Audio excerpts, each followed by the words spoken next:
my dad used to take me around back in those days.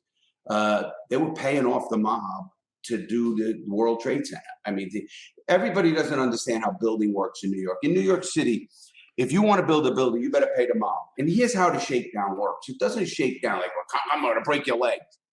Listen, you're going to pay us $2,000 a week. If you don't pay us $2,000 a week, something will happen. Okay, fuck you. I ain't paying $2,000 a week. That's why the Coleman rink could never be made for 10 years. That's the ice skating rink in New York that took 10 years. Trump did it in 6 months. And Trump's a moron too, but I ain't going to get into that. But, the man can build an ice rink, though. So what happens is in New York is how it works in extortion is if they control the cement trucks. So all the truckings or the trunk company. All of a sudden, when you do a building job in New York, the reason they're built so good and they're not going to fall down is every truck of cement that comes on a job, they have to pour it into a cone. And if it doesn't stay in certain timing, whatever they do, they have to send that whole truck back. Can't be approved for the job. It gets not whatever it is. So what do? Subliminally, every other truck is not right. So they got to send that truck. What happens? You can't pour cement. So the carpenters can't go to the next floor. The electricians can't work. My dad's trade tin knockers, the duct work and stuff, that can't go up to the next floor. It stops a whole fucking job, And first they do is slow it down. And the guy said, "What's going on? Hey, the trucks are coming in. They're not right. We can't do it. The code guy's right here. You ain't fucking paying somebody for that." And sure enough, then before you know it, the guy. Now most buildings in New York, if they're not done by a specific date, because they already they sold all these condos in this building. These people want to move in. If it's not done by this, they get fined like $10,000 a day, $20,000 a day, big numbers. So this guy who's the builder, the contractor, he wants to get this fucking building done. He won't want to get fined. It's eating into all his profits every day that goes by. And you're talking about millions and millions of dollar jobs. Sure enough, part of doing business, pay him the $2,000 a week, $3,000, whatever it is, you pay off. Well, my dad used to do that for the tin knocks. He was the foreman of the World Trade Center. So he used to go around, pay certain mobsters. I don't know the whole deal. I was a kid. I was a young kid. And then I learned the World Trade Center was built from 68 to 72. Both buildings, two biggest buildings in the world, took 4 years and it was done. And I used to go around with my dad and they were all mobster about it. I'm talking typical shit you see in the movies. I even laugh about the guy with the hat and the cigar and the fucking, takes you in the bathroom to make a bet. You know what I mean? Like, they had flash paper back then. They call it flash paper. You could write on it. A spark hit, boom, just flows away. Oh, yeah. So, and it would be gone. So I used to go around, play pinball and stuff and with the mobsters and stuff. So I understood that already, that things are going on. So at 11 years old, a guy in our neighborhood is a big mobster. Well, his son was like 22, 23, and he ran the football tickets. You guys know what football tickets are? You pick 3, you put $1, you get $5. You pick 4, you put $1, you get 10. They're called football tickets. I even did them in prison. But anyway, so I was running tickets, and this is 1972, 73, 11, 12 years old. And I'm going door to door to the teacher, to the fucking sanitation, the electrician, a whole neighborhood. Hey, you want to play a ticket? Everybody, yeah, kid, here's $2. And they put it on. And I was making 25 cents every dollar.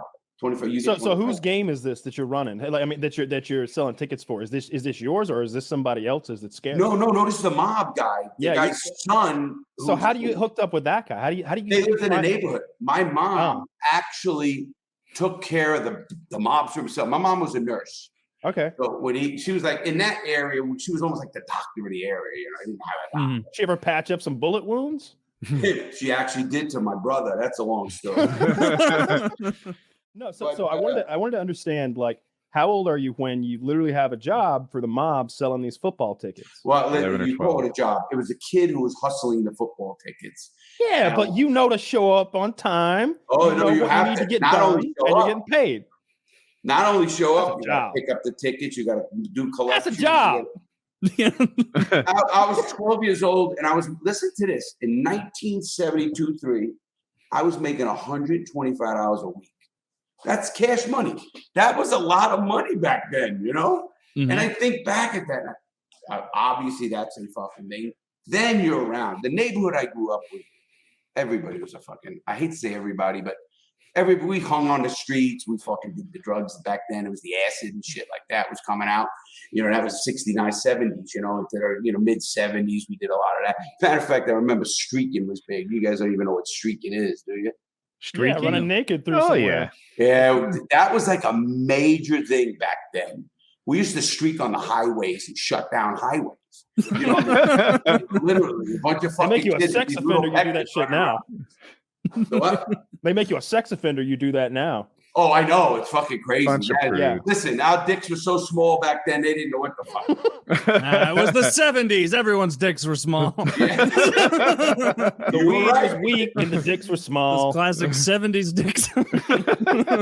The bushes were big. Hairy and small. Hairy bushes. So at 12 years old, I was making money, you know, and we did other things. Then we used to rob the stores. Like we had a big avenue, East Drummond Avenue. When I say rob the stores, we get a kid that was working in there at 15 years old. So when that kid worked, we already figured out a scam. One kid was bringing out all the lobsters and the steaks, high end, out the back door into the dumpster. We'd pick it up at night, fucking do it, sell it to people on the street. We're making money. And we're all gambling and doing shit. We were just hustlers. You know, we didn't come from money. We had no money, like I said.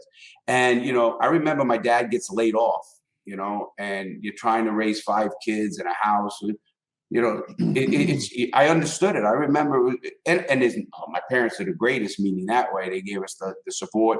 You know, there's no prejudice in me. They gave me things that I think I look at now that I try to give my kids or whatever. But, you know, I remember playing basketball in my slippers because at that time they couldn't afford $2 Ked sneakers or whatever the fuck they were in the Kmart. But I'm not ever bitter, you know. But I like the money, you know. Well, let me ask you this: you got your dad who's got like this straight job, and then there's you who's running around hustling. Like, is there ever a what does he say when he like figures out what's going on? Is there a conversation like? It just sounded so much like the movie A Bronx Tale, because you're literally in the Bronx and you're running around the neighborhood with the mob doing little jobs for him, and your dad has a real job. So so far we're beat for beat with The Bronx Tale. Yeah, I'm wondering if he had that Robert De Niro talk where he was like, "That's dirty money. You don't want that. That's my money, Dad. And I leave that money in there." Like, that happened. I love the movie. He knows the fucking movie real good. That's good. Oh, you'd be surprised. He knows them all. No, absolutely not. It was, of course, I knew where that movie was made, and it was that kind of era, same time. We didn't have that prejudice that was in that movie. We didn't, in my neighborhood, we didn't give a fuck if you were a fucking green Martian. If you lived there, you were in. If you didn't, you were out, period. End of story. You know, it didn't matter what you were in that neighborhood. It just mattered that you were in that neighborhood. So my dad, you said like Robert De Niro was this guy. No, my dad was paying off mob guys. My dad was doing the money. He was he ran that job, which is the World Trade Center. He had 200 guys at the time. So he understood that was just part of life. He had that. Yeah, you know, in New York, that even his life. I mean, he took me to the bars where he went betting at 12 and young. And even I used to drive him home at 14, you know, because he'd get fucking hammered at the bar. And I'd fucking, you know, I made my first bet in a bar at 13 years old. I remember when I did it. Was it 12? It might have been 12 or 13, but it was with Vinny Tremomuno was the guy. His name, the Triangle Bar at Buer Avenue. And, you know, how betting works. If you make a 20-time bet, that's $100. Every time is $5. So if I say I want a 10-time bet, it's $50. You got to pay $55 when you give them the money because you have to pay the VIG. It's a 10% VIG or interest, whatever. Now, if you win, you're going to get $105 back. You're 50, the 50 you won, and your VIG. You don't have to pay the VIG on the win. So you're going to get that back. So, but see, a bookie don't give a shit. He gets $50 on this team, $50 on the opposite team. He automatically makes $5. He don't give a fuck. Like running a poker game. He doesn't care who's winning. Exactly. And a real good bookie's like that. I end up that's deeper down the story. But so my dad he's on the fringes, if you want to call it that, with paying people off, betting, and so he's definitely not taking you aside back at home and being like, "Hey," he's probably saying $125, huh? That's not bad. All right. I didn't tell him. Good. You got I might have got shaken down by my dad. You got like $500 under the mattress. Your dad's probably got 500 under his. You said you think he would have actually shook you down, took some money from you? No, I was very, very close to my dad. You go from this 12-year-old. You go from this 12-year-old running around the neighborhood selling these tickets and doing these little things here and there. How does that get to being world famous jewel thief? You missed the whole fucking area. I know. I want it. Kyle, come with me.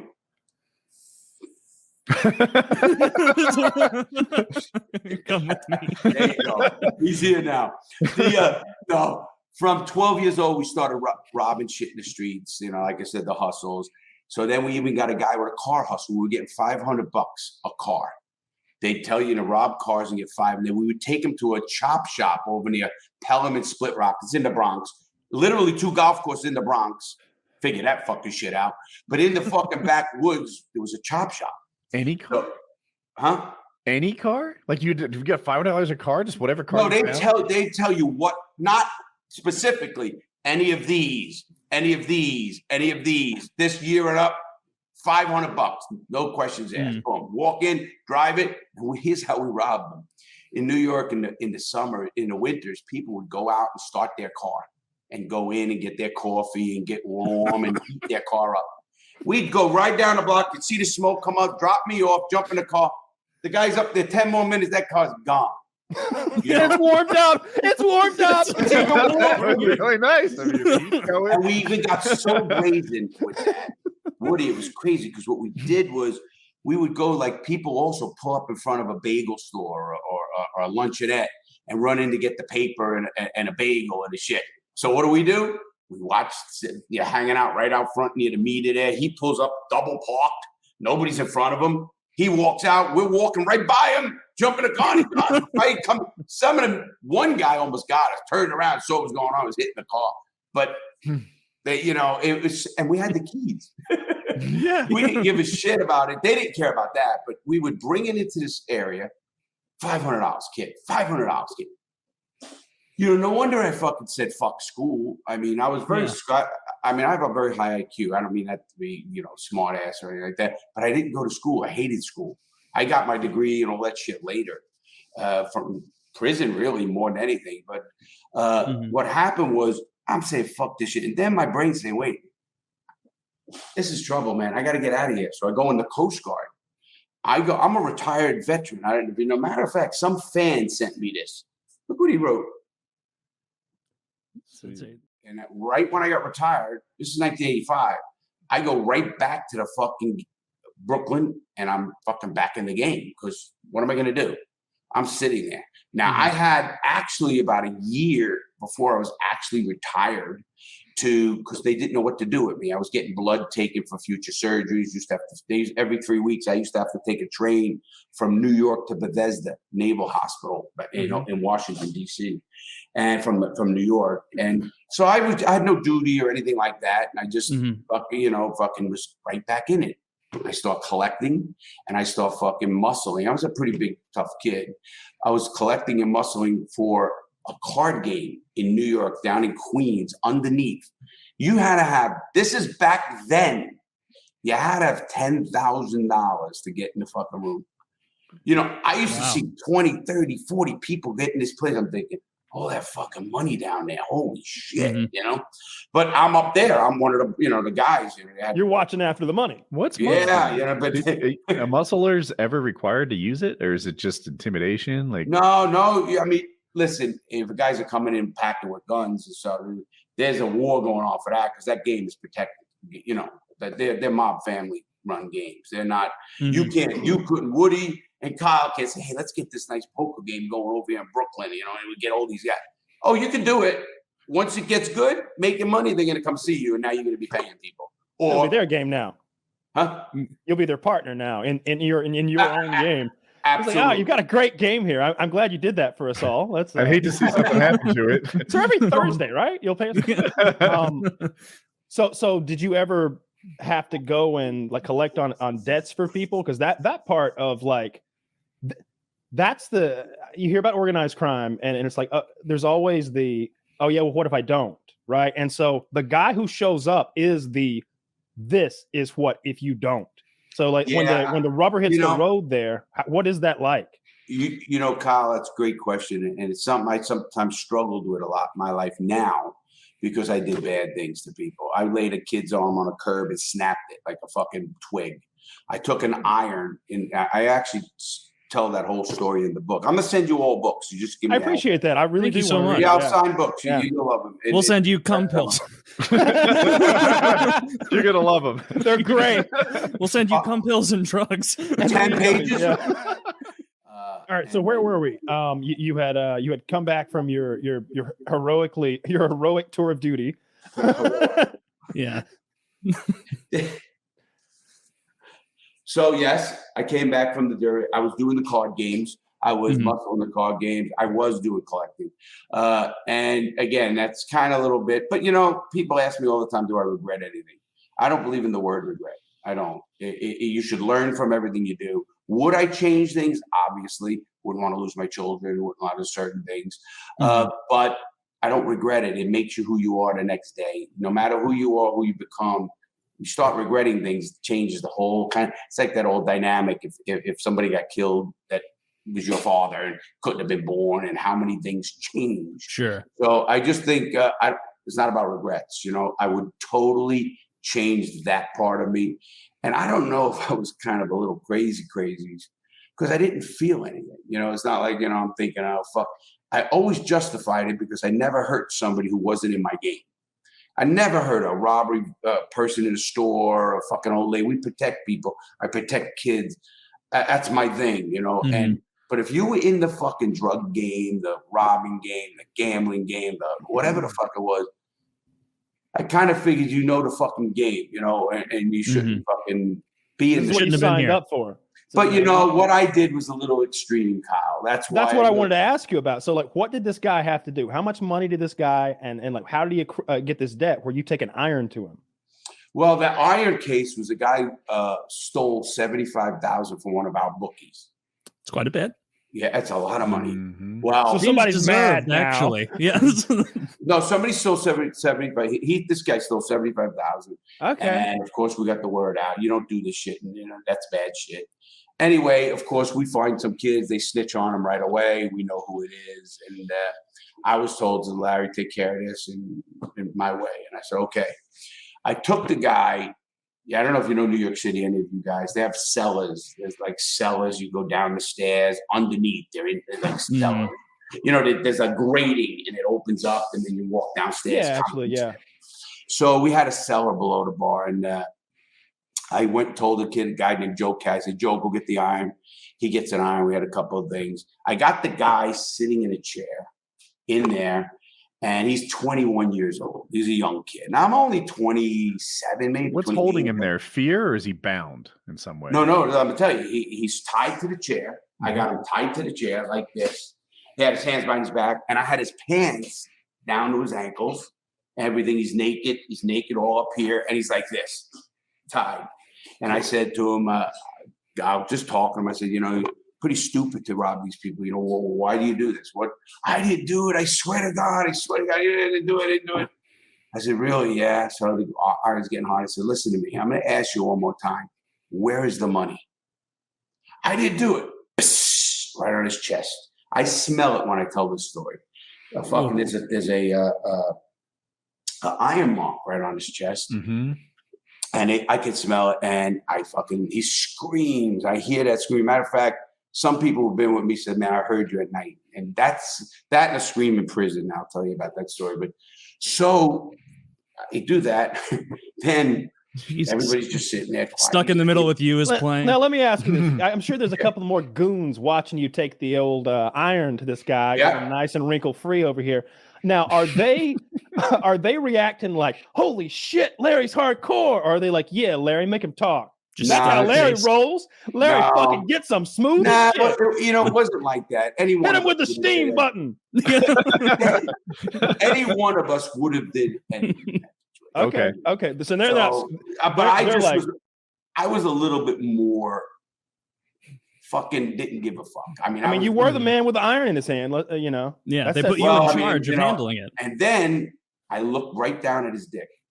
I said, I'm going to ask you one more fucking time. 69th Street, 12 damages on the third floor.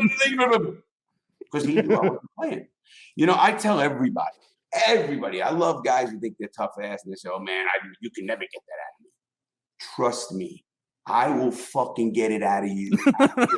I don't doubt it. You'll tell on your mother, you'll tell on your sister, your brother, your kid. Yep. You You want to know, Larry? Exactly. Larry, you know, honest. All You you got to got do me. is show me. You know that thing in You movies? can just that- email me, man. The guy, they bring in the torture. They bring in the torture expert, and he like unrolls that little wrap of tools. When I see that wrap, it could be the motherfucker. It could be his lunch. But if Oh, I yeah. see that cloth, I'm like, hey, I see what you got there. Let's talk about what you want to know. Don't And even unroll you know that guy is not a fisherman in his spare time. No, He just has the accoutrement. no. Larry, He I has want to his- know this. This is funny. So you're because, there. The guy's bound to the chair. he's Is bound there to anything the he chair, can does that. say to just what he make this said- go away? Right? Can he, if he spills the information you're looking for, can he get away without punishment, or he's going to get one burn regardless? No, he would have got away with maybe a beating, but not what happened. Okay, He's walking around with a fucking iron on his chest. now he is, but he could have just had a black beating. eye. You know, Yeah. fucking like back eye, a couple broken ribs, nothing being. A beating you can walk away from. Yeah, oh yeah. Well, he walked away. This one was a little bit rougher. Yeah, I'd take the beating over the iron every day, though. Exactly. What happened with that? You know, you just made me laugh. 4 friends of ours. We took us. You know, one of the guys got plane, so we fly down to the Keys from where I live, and we were talking just about that torture story because they go, Larry, man, it's in your book or it's in places, and people talked about it on one of the big shows, and he goes, "Is that fucking guy crazy?" He goes, "All you would have had to do is say, listen, hey, I tried, I didn't get it. Here's the money. What do you want? Let's talk about this. I don't want to get tortured." Yeah. Because I don't give a fuck who you are. If you got me in that position, you get whatever the fuck you want. I mean, And if you're a smart person, all you'd have to do is call me and be like, "Hey, Kyle, I know that it was you that put that 75 grand. Now, be a good boy, package it up real nice, count it before you come, bring it over here. And hey, bring 2,500 extra." You could say that, and I would, because I would know. I would know that. All right, it's either that or I leave New York State. A or B. Maybe I need to go to Canada after I pull this. And it's the jig's 75 up. grand at the end of the day. I'm bringing you the money plus interest. you know, it's funny, me being in that business, and one time I did a lot of robberies, and they paid me in cash with fucking a counter machine. I don't know if you guys ever saw the counter machine On TV. Yeah. They go like this, and if it's a counterfeit, it shoots out the top. That's how it works. Ah, So they would pay me, 3, 4, 500,000 in a bag, baby. They take out this suitcase of, I don't know, maybe 4 or 5 million in it. And I come back up to my crew and I go, man, I just saw 4 or 5. I'm going back down. Let's go fucking get this fucking money. They plead with me. No, please, Larry. No. Because I was crazy and we would have been dead. What do I do? Go down there and get 5 million and then I'm dead. Like you said, I probably even left the country. That wouldn't do it. You couldn't just go to Italy, live out the rest of your life. Nah. Maybe Italy's Italy would be the choice. mom. You don't run for the law for me. I didn't really think this through. They'll never suspect I'm right under their nose. yeah. I got a ticket to Sicily. I'm out of here, suckers. I'm terrible at this. I want to know about so once the situation has occurred where he doesn't want you to burn him anymore, and so he goes, it's on 68th Street at the 3rd floor. Is there any sort of weirdness where you're like, all right, well, we'll untie you? What's that like? Like you just untie him and you say, get the hell out of here? No. Or is it? No, I look at his dick and he blurts it without his kid was sweating. I remember vividly. And he goes, I said, Joe, actually got the keys out of the kid's pocket. And they were on the floor down there. His ankles, gets the keys, goes, now I got 15 minutes because it's not far. 15 minutes to just I'm talking to the kid. I go, why the fuck didn't you just fucking tell me where it is? You fucking tell me. You don't think I knew it was you, you motherfucker? I told you, fucking friends told on you. Mm-hmm. And he's fucking crazy. He still don't know what's going to happen. So he's, you could see his wheels turning. Is he going to get killed? Is fucking this? Mm-hmm. And I just let it back. Listen, the money comes back, and it's only $70,000 now. No big deal. Didn't charge him. Didn't do anything. Countered. I says, 5,000 missing. He didn't say anything. He did. What would he say? I mean, he was there, used it or whatever it was. I didn't even say anything. I said, okay. I says, Joe, let him loose. And I said, listen, let everybody know if they ever fucking rob one of the guys in this crew, they'll never walk out of here. And that was it. He was our warning. He was the warning to anybody else to fuck with a bookie or any. I mean, people knew it. Most people. That's pretty fair, to be honest, because I think that a lot of people think that story would end with him just being dead over 5,000. But but on TV it would. But it just doesn't seem like that. I think you saw and you just knew that wasn't necessary there. Like the message was sent, right? Like, dude, you don't have to cut my toes off. You beat the shit out of me, and I'll get the fucking message. Well, in this case, these I don't know what the fuck.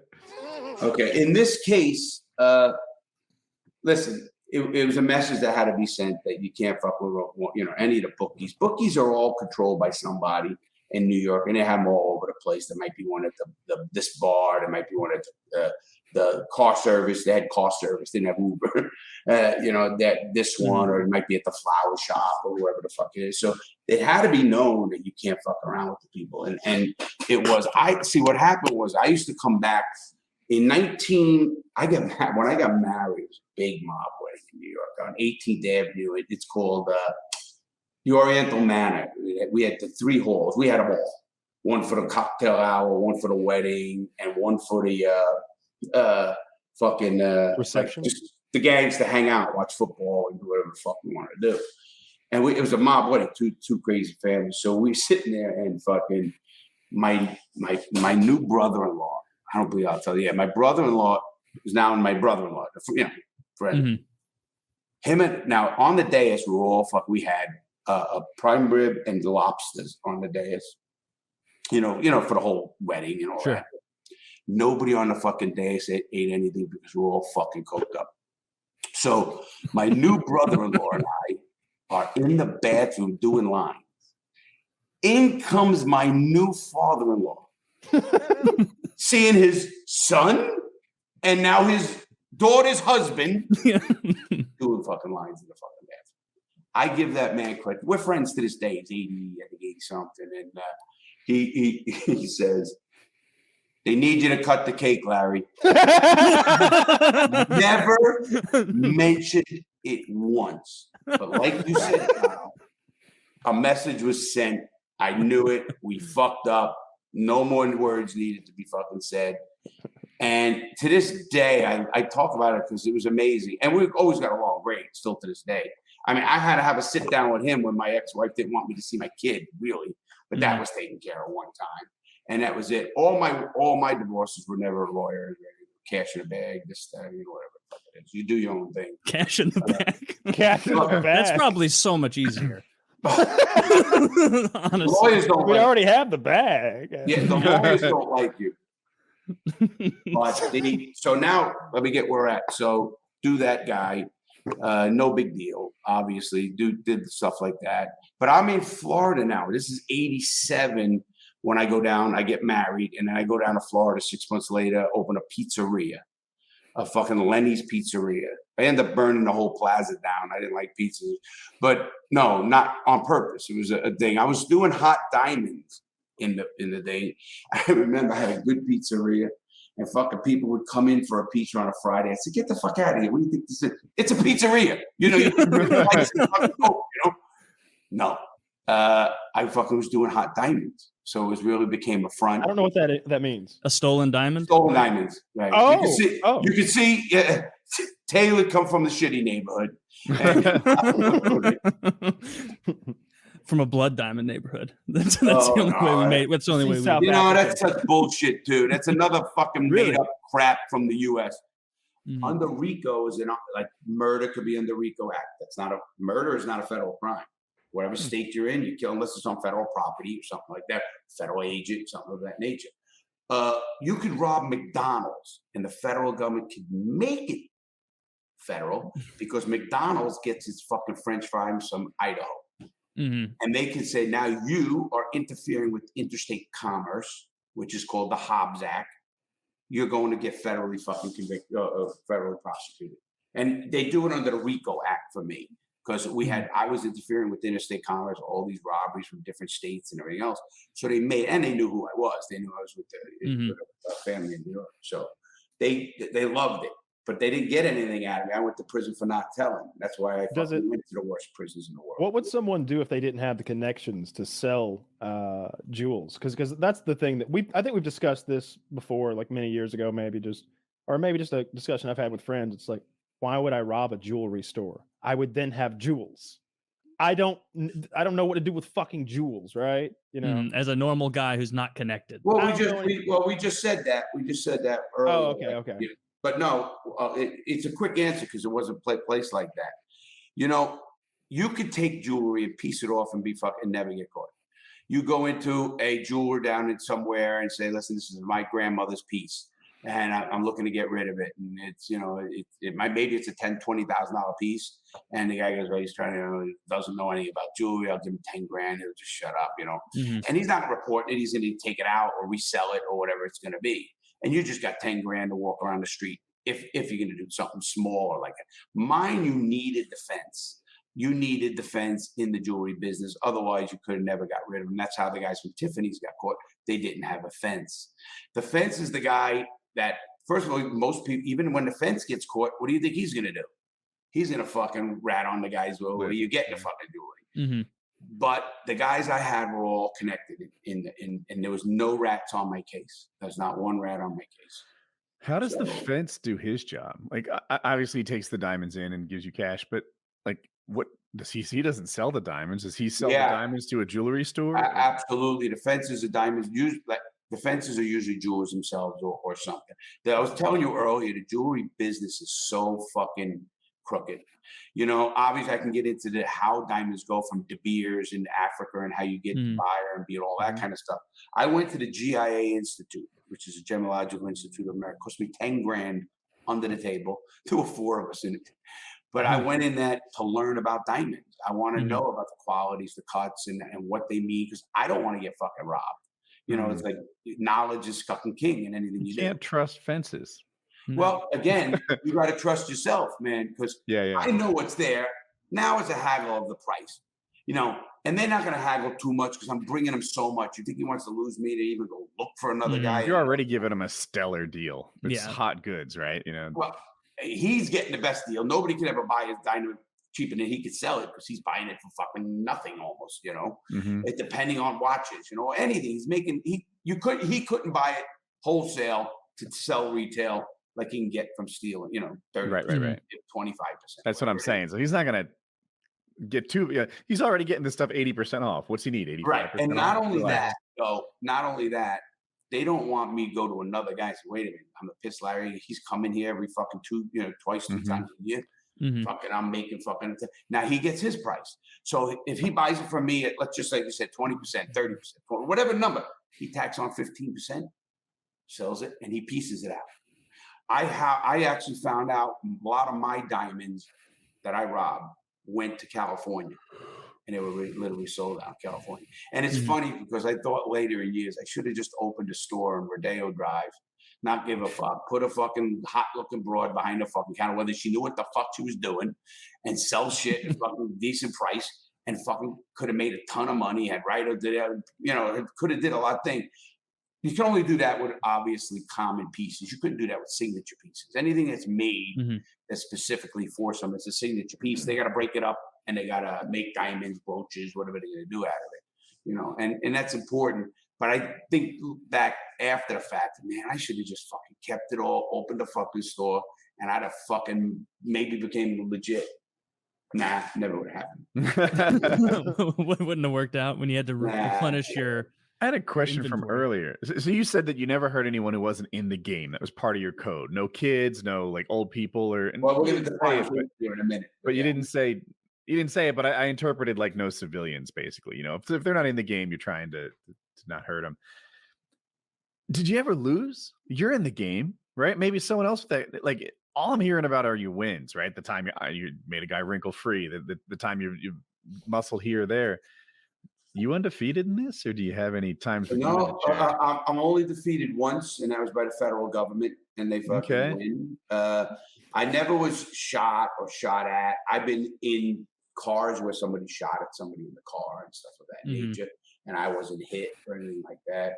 So as far as like and fighting, you know, we didn't fight. There was never fair fights. I mean, there's somebody tougher than you out there. Right? Absolutely, there was a guy around when I was around called Tommy Karate.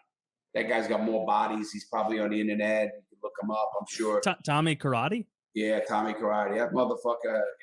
Sounds like he works at birthday parties. No, Joey Karate. They were killing. That's Joey Karate you're thinking. No, they were killing. Look up Joey Karate. Is he from Parks and Rec? Oh, that is the guy from I Parks. love that. So this guy he's incarcerated now. Tommy Pateri is his Tommy name. Karate. Pateri. And he was like a big enforcer, and he's locked up now, or no? Tommy Pateri is his name. Is he alive? I think so. Okay, I'm sorry, Mr. Pateri. No, there's a lot of guys. You're right, Woody.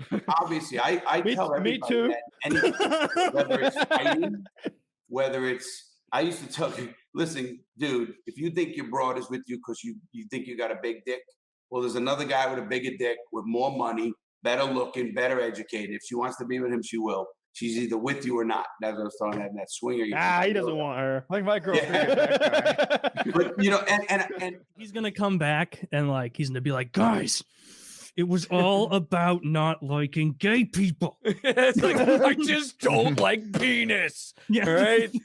I do whatever you want. No, it's their problem. I wouldn't have made myself gay. And everyone behind, and he's wearing a crown of emeralds. That's the worst part. He's wearing the crown of emeralds. Like, yeah, we got so many of these. If you just dig a little deeper, it's all emeralds down there. Well, Johansson told you, burn the gays, you get your emeralds. What are you people doing? Why did they become Italian from? Well, what are you doing? Hey, Jesus here. I'm discriminating here. I'm walking on water here. I don't know. I imagine them in Rome for some reason. Oh. Now they try and you. I don't know what you're talking about. I had 2 loaves and 5 fishes. I don't know why you're saying that. You're saying that 15 trucks worth of loaves and fishes gone missing. I made this out of 2. I don't know what you're talking about, officer. You can talk to Pontius Pilate if you feel so inclined. But things might go poorly for you. That's the way it would go.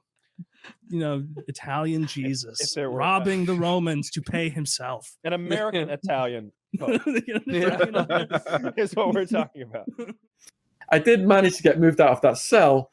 My new cellmate, Long Island, he come from a prison where his neighbor said to him, look, I did business with this guy on the streets called English Shaun. He's a good dude.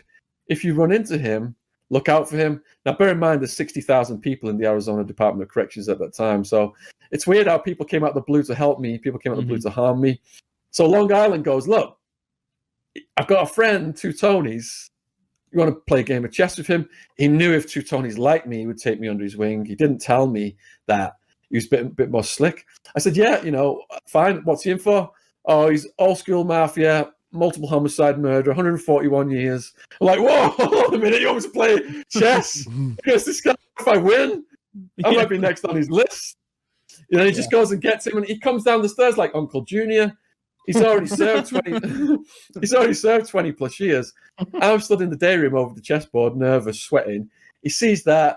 He puts me at ease in a fake British accent. He's like, "Have you have bloody tea and crumpets with the Beatles?" And you know, joking around, clowning around. I beat him at chess, and at the end of the game, he says, "Look, how come you beat me so fast?" I said, "You kept speaking your mind all through the game. You wouldn't show someone your hand in a game of cards, would you? And he slaps his head. He goes, oh, me and my big mouth. I didn't know it. He was testing me. He said, look, Shaun, to stay alive on the road of life, I've had to become a quick judge of character. I like you. I think you're an honest guy. Would you be willing to write my life story? I said, yeah, I would be honored. So I wasn't supposed to be going in his cell, but he had prisoners outside watching for guards. For months on end, I'm going in his cell. He's telling me his life story. Absolutely fascinating stuff. So the lieutenant in the Bonanno crime family, who Two Tonys came up under, was Charlie Bats Battaglia, who'd whacked people from coast to coast, got away with it, and was an expert in getting rid of the bodies. So Two Tonys is telling me all these techniques about disposing of corpses. For example, you get a hole dug really deep, get the corpse in there, put some dirt over it, and then put a dead animal, a few feet above it. So if the cadaver dogs come out, they hit on the animal and then they stop digging. But the way the Bonanno crime family solved that was they had double-decker coffins. So they'd have a genuine person whose funeral it was, someone they'd whacked would also go in the double-decker coffin, and they'd either get buried or that's how they got rid of the corpses. So yeah, I wrote Two Tonys' book. It's called The Mafia Philosopher, Two Tonys, but sadly he died in 2010 from his liver cancer from his own drug taking, as a lot of people do in prison, because hepatitis C is just absolutely rife. A lot of the guys are sharing dirty needles and stuff like that. So Two Tonys, there was a situation with a shot caller whereby I'd written about prisoners were buying items from the inmate store and they were making their own syringes out of these items. And I put that online. And then the shot caller said, that's tantamount just to putting our secrets out there, put out a green light to have me smashed or killed. And for 2 or 3 days, the whole yard was in uproar because the fellas were liking me. I was doing this blog called John's Jail Journal. My writing was got in online. My parents would type it up. My aunt would type it up, put it online from my letters that I was sending home. And the prisoners were getting followings. People were sending them letters and pen pals and books. We were filling the whole library up with books. We had a real Shawshank Redemption moment where 54 books came in 1 week. So half the yard was supporting me, saying I was doing a good thing, and half the yard were trying to attack me. Anyway, Two Tonys called in a favor, and after 2 or 3 days of craziness, people trying to get in my cell, other people protecting me, after 2 or 3 days of craziness, it all just died down. So potentially could have saved my life, yeah. But that's what it's like, and anything could happen at any moment. You mentioned you got into a fight and it didn't go well. Is it okay to lose? Yeah, is there an honor? Absolutely. The honor is not walking away. The honor is showing heart. So when you go into prison, into jail, in remand, the first thing they want to know anywhere, your charges, that's a charge check. And they'll also do what's called a heart check. So they'll send someone to you and they'll probe you, find out about you. And then that person might try to intimidate and bully you just to see how far they can go with it, to see if you're a weakie or if you're showing heart. Huh.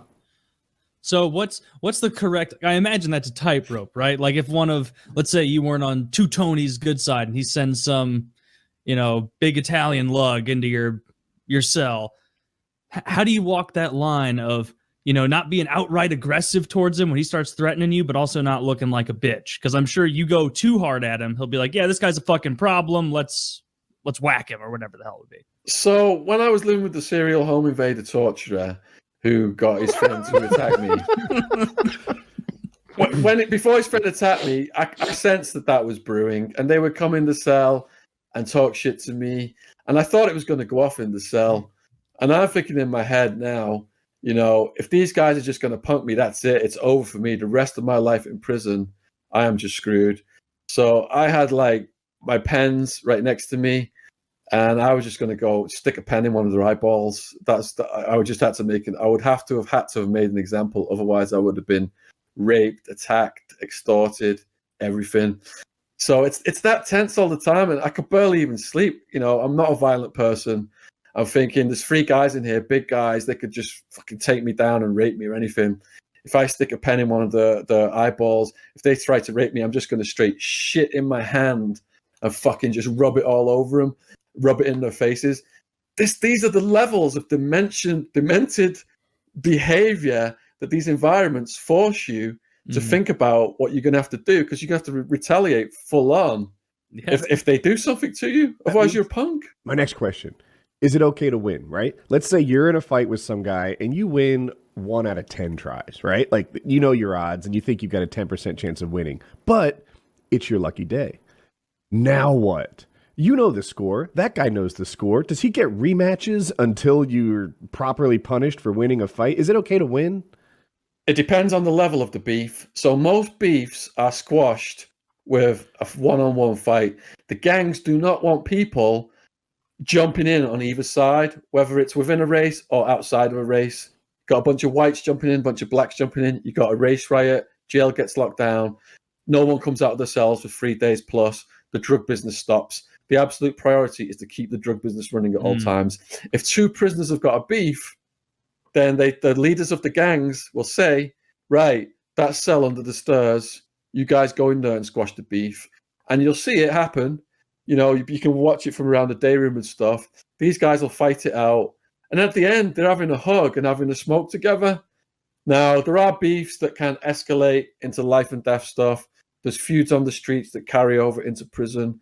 And there's guys that will just go and pick up a shank and come back and try and kill you. So you've got to be very wary that, you know, who you're dealing with. And as long as it's at that low level, harmony is restored after the beef is squashed. When they take 2 people in the cell under the stairs and say, work it out, do they ever talk it out? Like, oh, I didn't say Chomo, I said Chromo. I thought you had Down syndrome. And they all laugh it off and move on. Do they ever talk it out?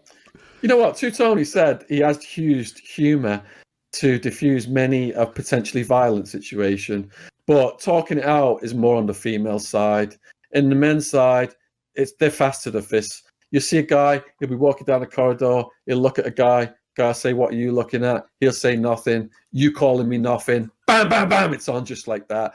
It's like a powder keg of stress, especially for the guys who are unsentenced. So being unsentenced is more stressful because you don't know what's going to happen to you, and you're looking to take that stress out on somebody. I asked you what the strategy was, right? For a guy who's not, you know, Herculean. It sounds like losing is it. Like, if I go in there, I can't beat up these guys. Just go in, show heart. I hope they accept that. It sounds the toughest guys have the highest mortality. Look at Nick. You know, he was proud of winning all these fights. The more fights you win, the more challenges you get. Everybody wants to make their name off the toughest guy in the building.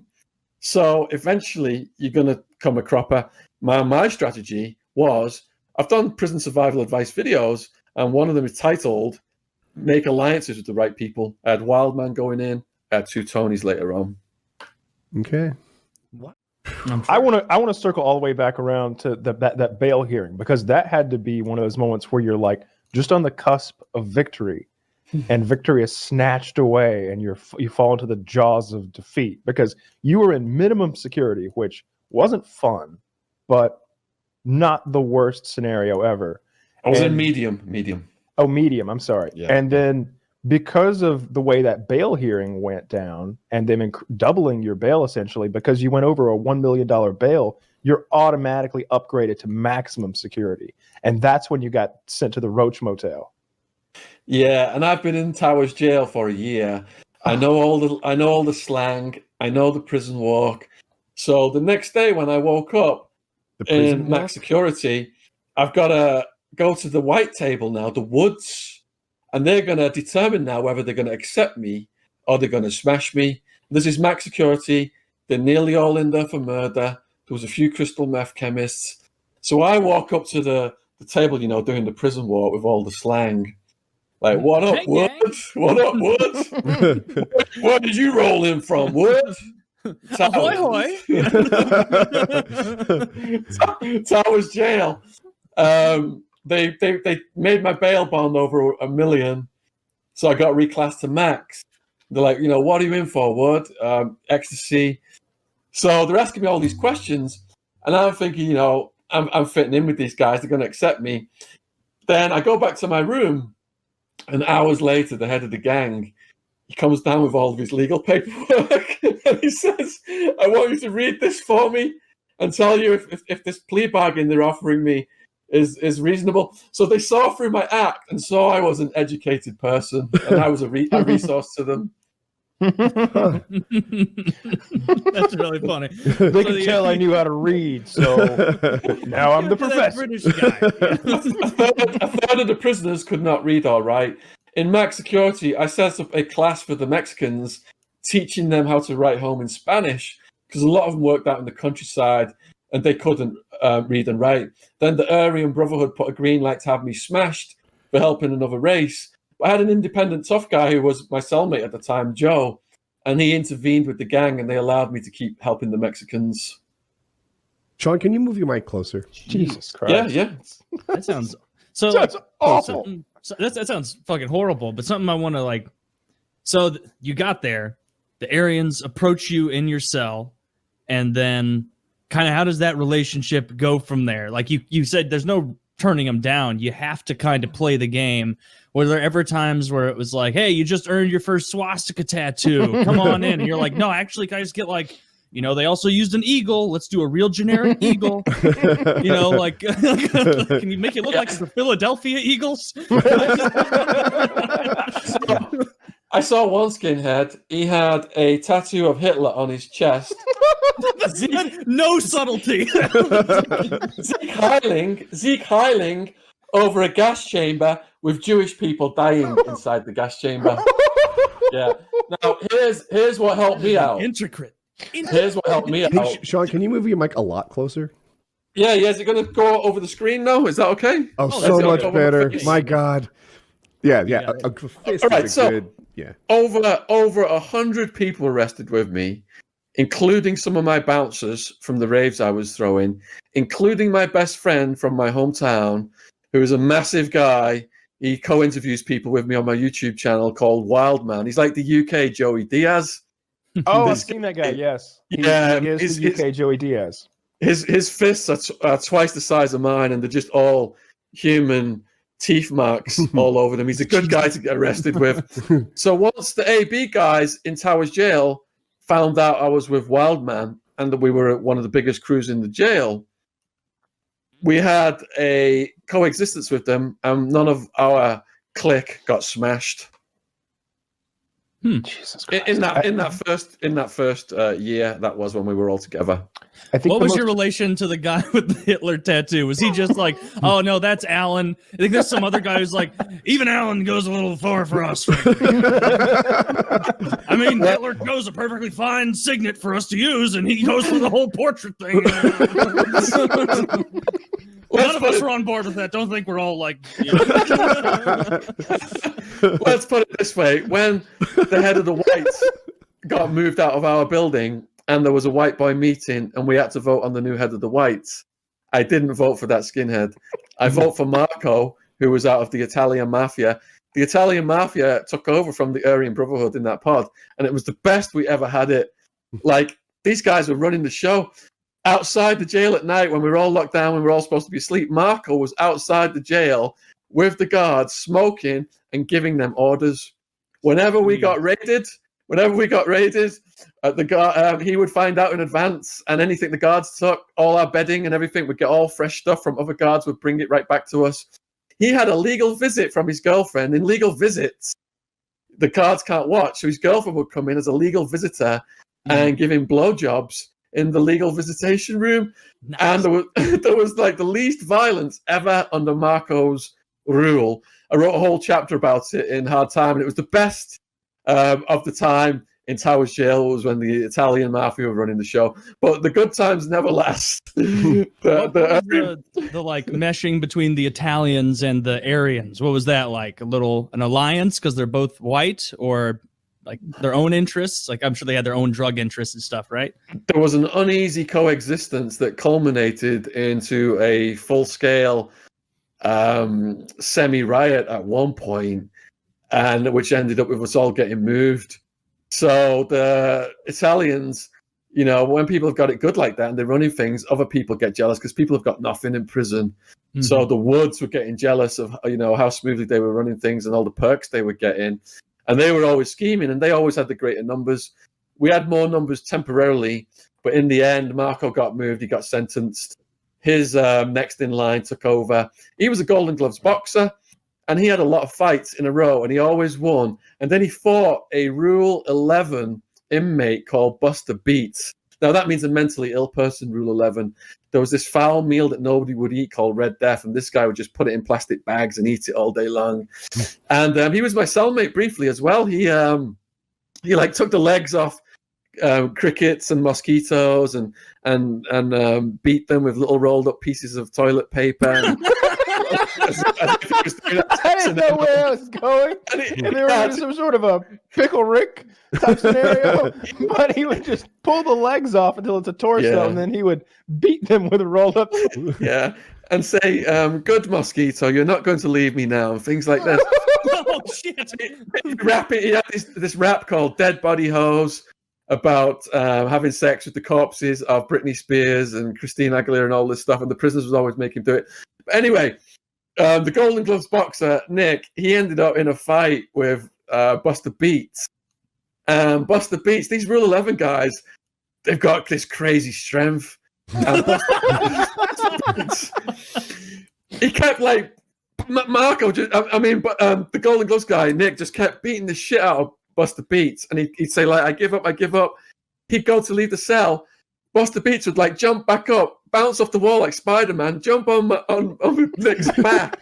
And this went on for about 20 minutes, 30 minutes, and Nick's like just punch. He's going up against the wall, just punch. I think he's going to kill this guy. And Nick, his hand, he broke his knuckle. His hand swelled up like the size of a grapefruit. Pieces of teeth of both of them had come off. And after that, Nick said, "Look, I'm sick of being the head of the whites." He was sick of fighting all the time. And he was disillusioned from being the retarded man. He was like, I don't even know what this is all about anymore. The sad thing was, my people on the outside and Nick's people on the outside, we were trying to help him. We were trying to locate his step parents to try and get him some assistance. So, they want him back. He starts a different gang, and he's like, "I know you're not a chomo, but are you a chromo?" And then they start gathering up his own Rule 11 gang. So I assume that Buster was not invited to any of the gangs. They're like, "I know you're white, Buster, but you can't." No, he was Chicano. He was Chicano. Oh, Chicano. Okay. Yeah. Oh my God, that sounds kind of funny. So what happened next was then you got the guys orchestrate the race riot. Against SmackDown. SmackDown gets moved, and then there's a lot. The guards then move a lot of people in and move a lot of people out. And all of a sudden, on the end cell on the upper tier, there's these 3 Italian guys, and we're like, "How the fuck have all them got in the cell together?" And there was Bruno, the guy who just contacted me after 20 years. There was a guy we called Roscoe. So in my book, I'm just going to say this as a disclaimer, I've changed the names for legal purposes. And people say because I've said a different name, I'm lying, but which is BS. So the Roscoe was the head of them. And Bruno's just told me now, Roscoe has got 2 life sentences. He showed me his prison page. Roscoe's now got 2 life sentences for conspiracy to commit murder. So he was the head of their gang in that jail at that point in time. This is Towers Jail, 2002. Sheriff Joe Pide's running this one. And then they had another guy in there called Hugo, who was like their butler. He was like squeezing orange juice for him, all this shit. Now, Roscoe had it so good that he was outside with the guards at night smoking, giving them orders. You see the Italian mafia in these movies, you think, is this real? I saw it with my own eyes. It's very real. But that stuff comes later on. So the Italians move in. You've got some Aryan Brotherhood guys in there. And now they've got no leader. Now, when there's a leader required, it's white boy meeting, cell 7, get your ass over there, or else you're going to get smashed. So the Woods go from door to door, telling every other Wood, get in that meeting, white boy meeting, we're going to vote on a new head. Now, the competition, it was Roscoe was one of the white boys running for leadership. And the other one was this skinhead Steve, who had tattoos of a gas chamber on his just fucking mask off Nazi. just He had Hitler Zeke Heiling on his chest over a gas chamber. Was it with well done? What Jewish was it people. well done, or did it look terrible? You know, Was it like a really detailed Hitler? Did you see that Hitler and you were like, no matter how good was it? I can't remember the proficiency of it, but I'm thinking these are scary motherfuckers when I'm seeing these tattoos. This is for life, you know. You put that shit on your chest. This is for these guys are committed. Yeah, These are that guy like psychos. that guy didn't like Hitler for a weekend. Like he's all in. This wasn't a summer infatuation. This was a romance of sorts. So fortunately, Roscoe got voted in over the Aryan guys, and there was an uneasy coexistence between them. But immediately things started to change. So there became like a circus atmosphere. Like we adopted a young person called Sonny Slope who would do our laundry, and he was selling me extra cheeses. If the guards were going to raid the pod, Roscoe knew in advance, so we'd hide all our shit. And then the guards would come in, flash grenades and all this shit, and strip us naked and spread our ass cheeks and look in our assholes and trample on our pictures of our girlfriends and have sniffer dogs on our assholes and all this shit. But as soon as those guards had gone, the goon squad, Roscoe would have the guards bring us back all clean stuff, all clean bedding and towels and boxers and B stripes. This is how good he had it. And Roscoe wait, was he doing that for other people too, or just himself? The whole fucking pod, man. And then he's a popular leader, right? Oh shit! This was just the beginning. He comes into my cell and he says, Shaun, tensions with the Aryan brother. I know you got a lot of co-defendants. If I move all your guys in here with you, will you guys work with us? Blah blah blah. I'm like, yeah. So next thing, I've got 2 co-defendants in my 3-man cell with me. And one of them is a guy called Joey Crack. He's dead as well now, Joey Crack. God bless him. He was like a walking drug testing kit. Wherever he went, if you want to do a drug deal, he'd just get out a syringe, put it in his fucking neck and be like, yeah, that's good stuff. Jesus Christ. He was like this feisty New York Italian guy, always talking a million miles an hour. So he started to regale the Italians with stories about wild men. The nightly thing was, they would come to my cell, we'd hang out, we'd all sit around, and Bruno would be like, come on, Joey Crack, tell us another story about Wildman. Because Joey Crack and Wildman, they were hanging out on the outs for a couple of years before all the SWAT teams came. So literally got very curious about Wildman. They heard all these crazy stories. So they said, you got to arrange for us to meet him. Now, I would get to meet Wildman at Catholic Mass or church on the street, because the prosecutor had put a do not house together with me and Wildman because they were in fear that we would together, I was the brains, he was the brawn. Yeah. We would influence the co-defendants into not cooperating and all that stuff, which we did anyway. So I lined this up then for them to meet Wildman at Catholic Mass. Now, bear in mind, Wildman cannot whisper.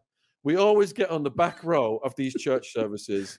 But his voice is so deep, and when he laughs, a whole room will shake because he's so big, 6'2", hundreds of pounds in weight. He was 29.5 stone when he died. Was that 400 plus pounds or something? Jesus Christ! The cartel guys in Mexico called him El Oso because he was shaped like a bird. Because of his bird, he fought like a bird. His fighting style. His fighting style. He just can't move differently because of his girth. No, that's a style. So prior to this arrangement of meeting Little Italy, I'd gone to a mass. No, it was a church on the street with Wildman. And we were on the back row. He couldn't whisper. He's really loud. And past the wall, he's giving the sermon. And he's like, he stops his sermon, kind of like swerves it and says, it says in the end times, in Revelations, there will be scoffers and mockers. And I can hear the scoffers and mockers on the back row. Yes.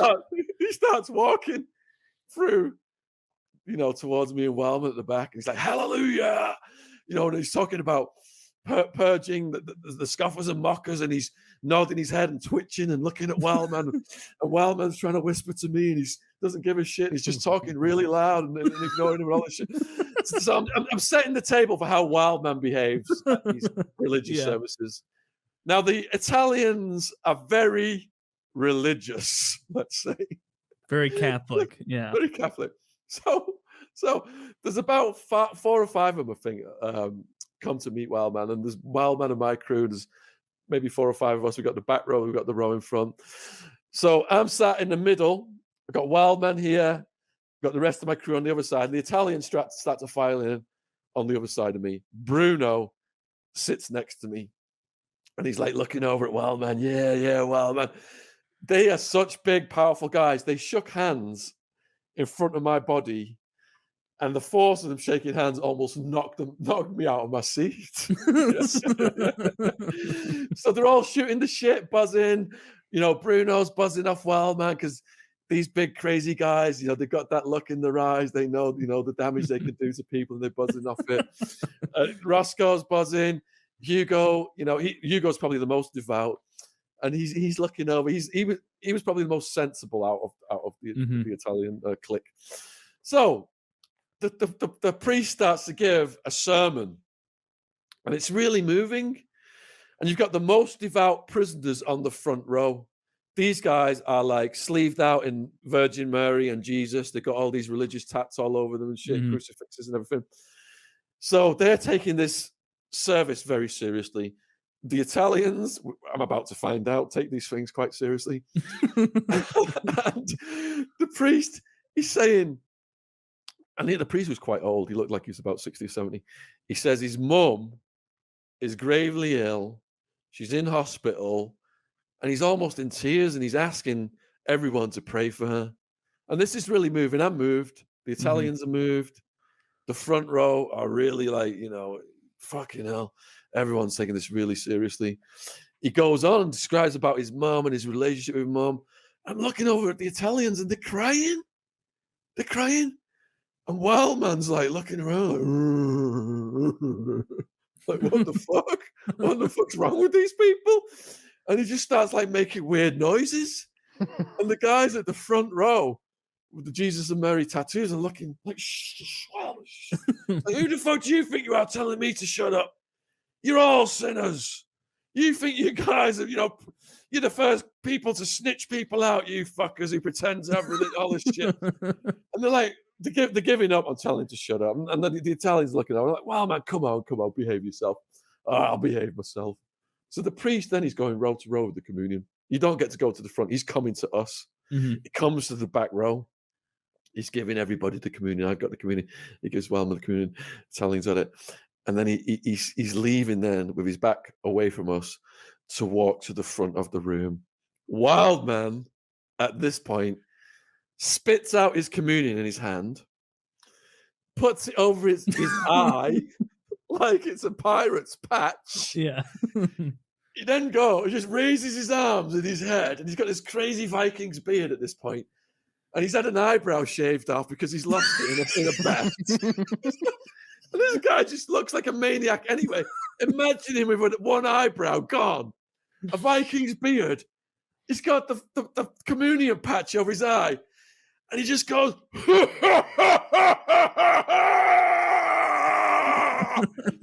and the room's shaking because he's so powerful, his belly. He goes, look at me, everybody. And then the whole room just turns around and looks at him. But the priest is oblivious. He's walking to the front. Wildman just grabs the communion. And I can see the Italians getting upset.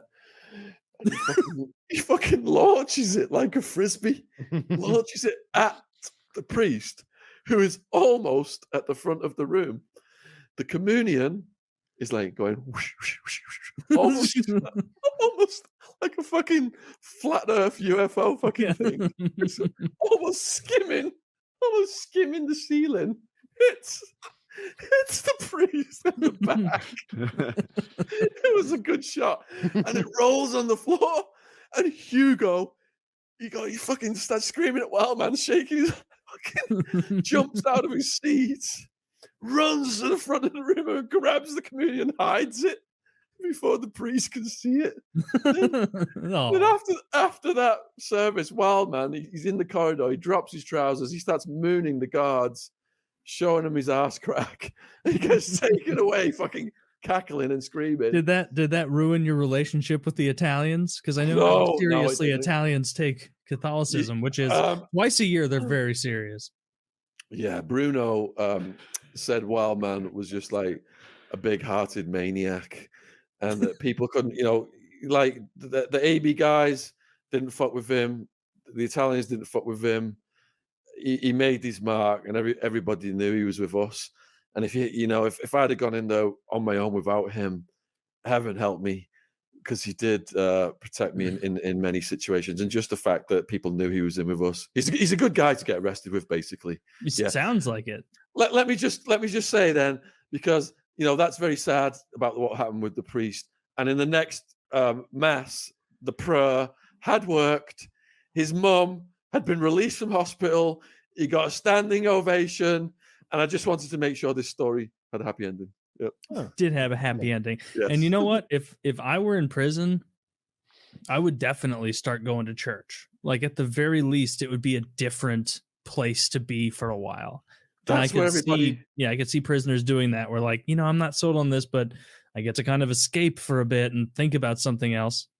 That's where the prisoners share their drugs to the other buildings, and also where you get to see your mates if you can't be around your mates. Now, Little Italy, like I said, they had it so good. There was like people doing backflips off the day room tables, and it was like the circus atmosphere. There was this giant hippie who had a diamond stored in his arse, in his behind. We called him John the Baptist. There was a guy that was the head of the Aryan church, and it was the best we ever had it. And then one day, Roscoe just said, "Fuck it, we're all gonna go have a day trip out." And we're like, "What do you mean we're gonna have a day trip out?" "We're all going to go to Muslim services." So to get to Muslim services, to get to any services, this is a 45-man pod, right? Mm-hmm. To get to any services, the guard will announce it and say, first 10 at the sliding door.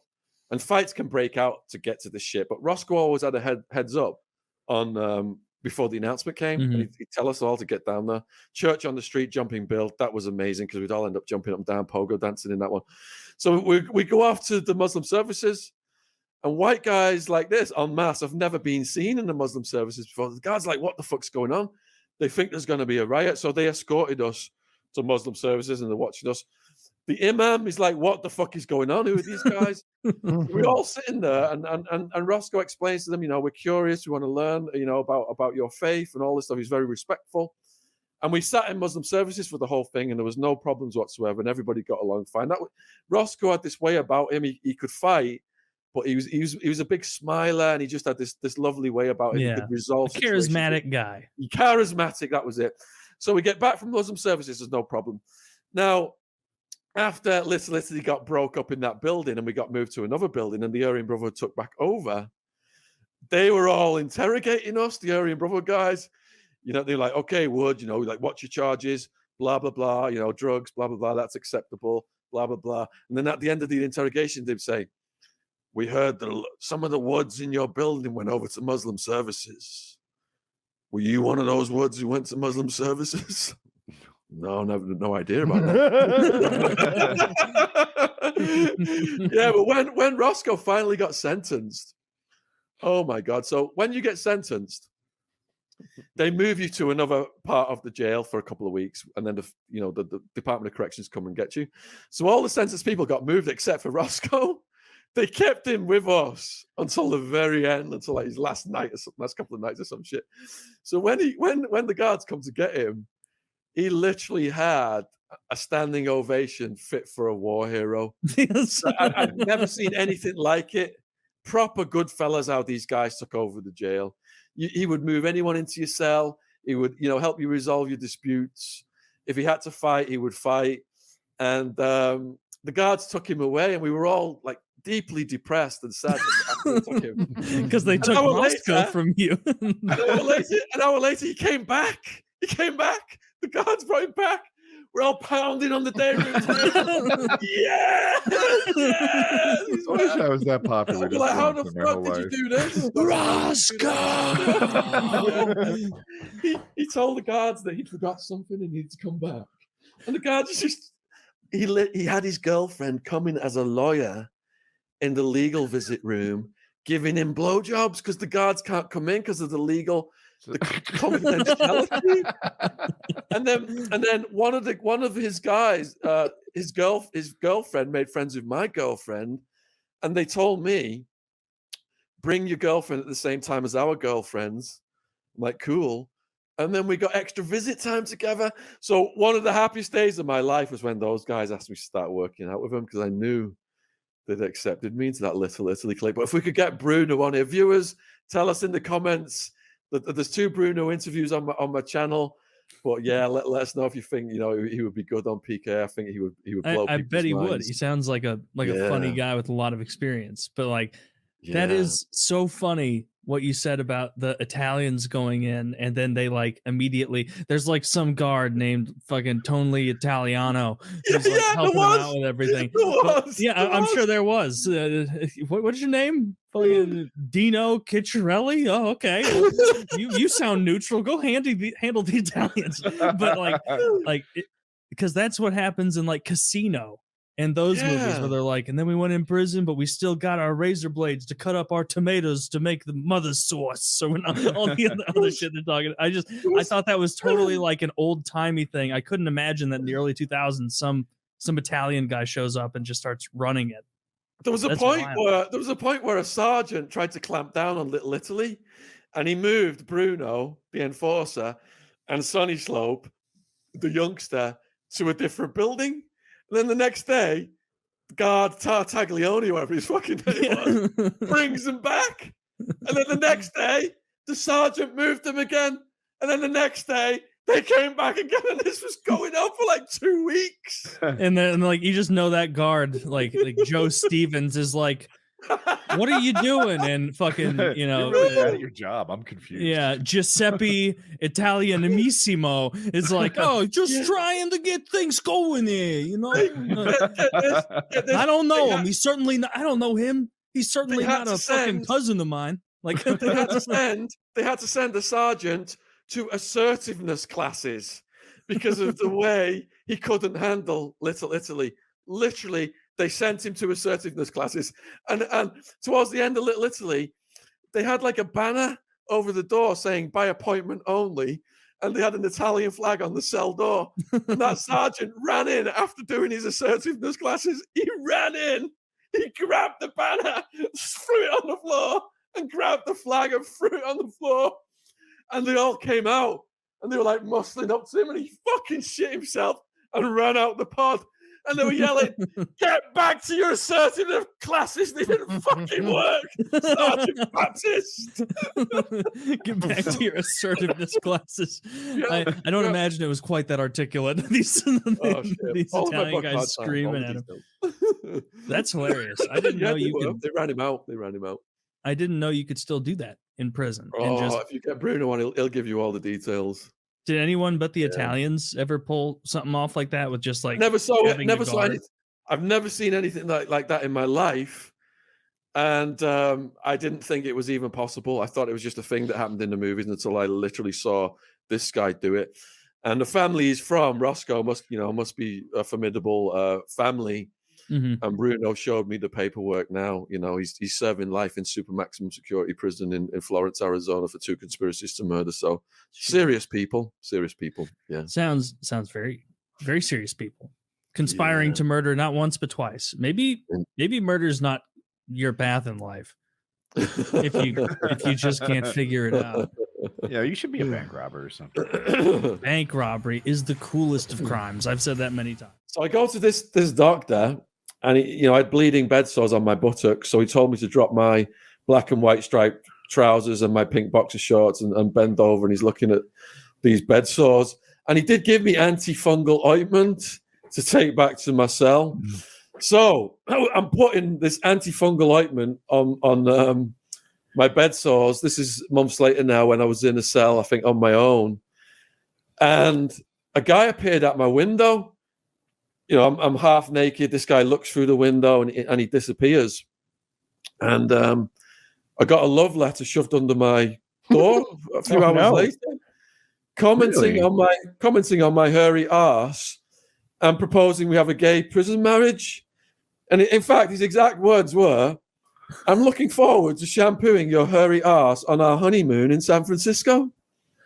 Oh, that's so sweet. He's a bit of a romantic. I like this guy. Now, I know it wasn't what you were looking for, but you didn't say this is a man with bad eyesight. Cosign. Right? Now, I gotta ask, was he cute?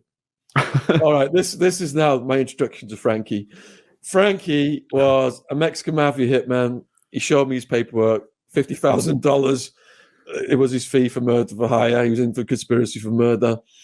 And he was genuinely bisexual. But he was a chess champ, and he'd heard about my chess playing skills. So he had come to my window that day to challenge me to chess. He saw me with my trousers down, bent over, putting the antifungal ointment on the bleeding red sores on my behind. And he said it was love at first sight. So does anyone else feel like we have to see the behind to know? Frankie seems pretty nice so far.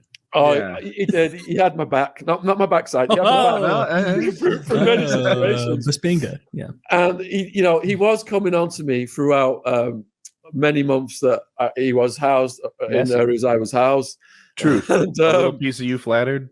If you go to a gay bar and the fellas come up to you and you do feel a bit flattered. Sure. I'm not. There's so many homophobic people out there and. It's all nonsense, isn't it? People should just get along with everybody. And he wanted me to do naked yoga for him. He wanted me to play strip chess and all. Not with him, for him. So you were going to be doing yoga alone to no tape in a cell for him. He just wanted to bang his bishop while watching. Did you say he was a chess grandmaster and now he wants to play probably not chess? A grandmaster. There's a lot of guys in prison who become chess champions, but they have no way to measure it really. But put it this way, I was in a chess club when I was a kid. I was beating the adults.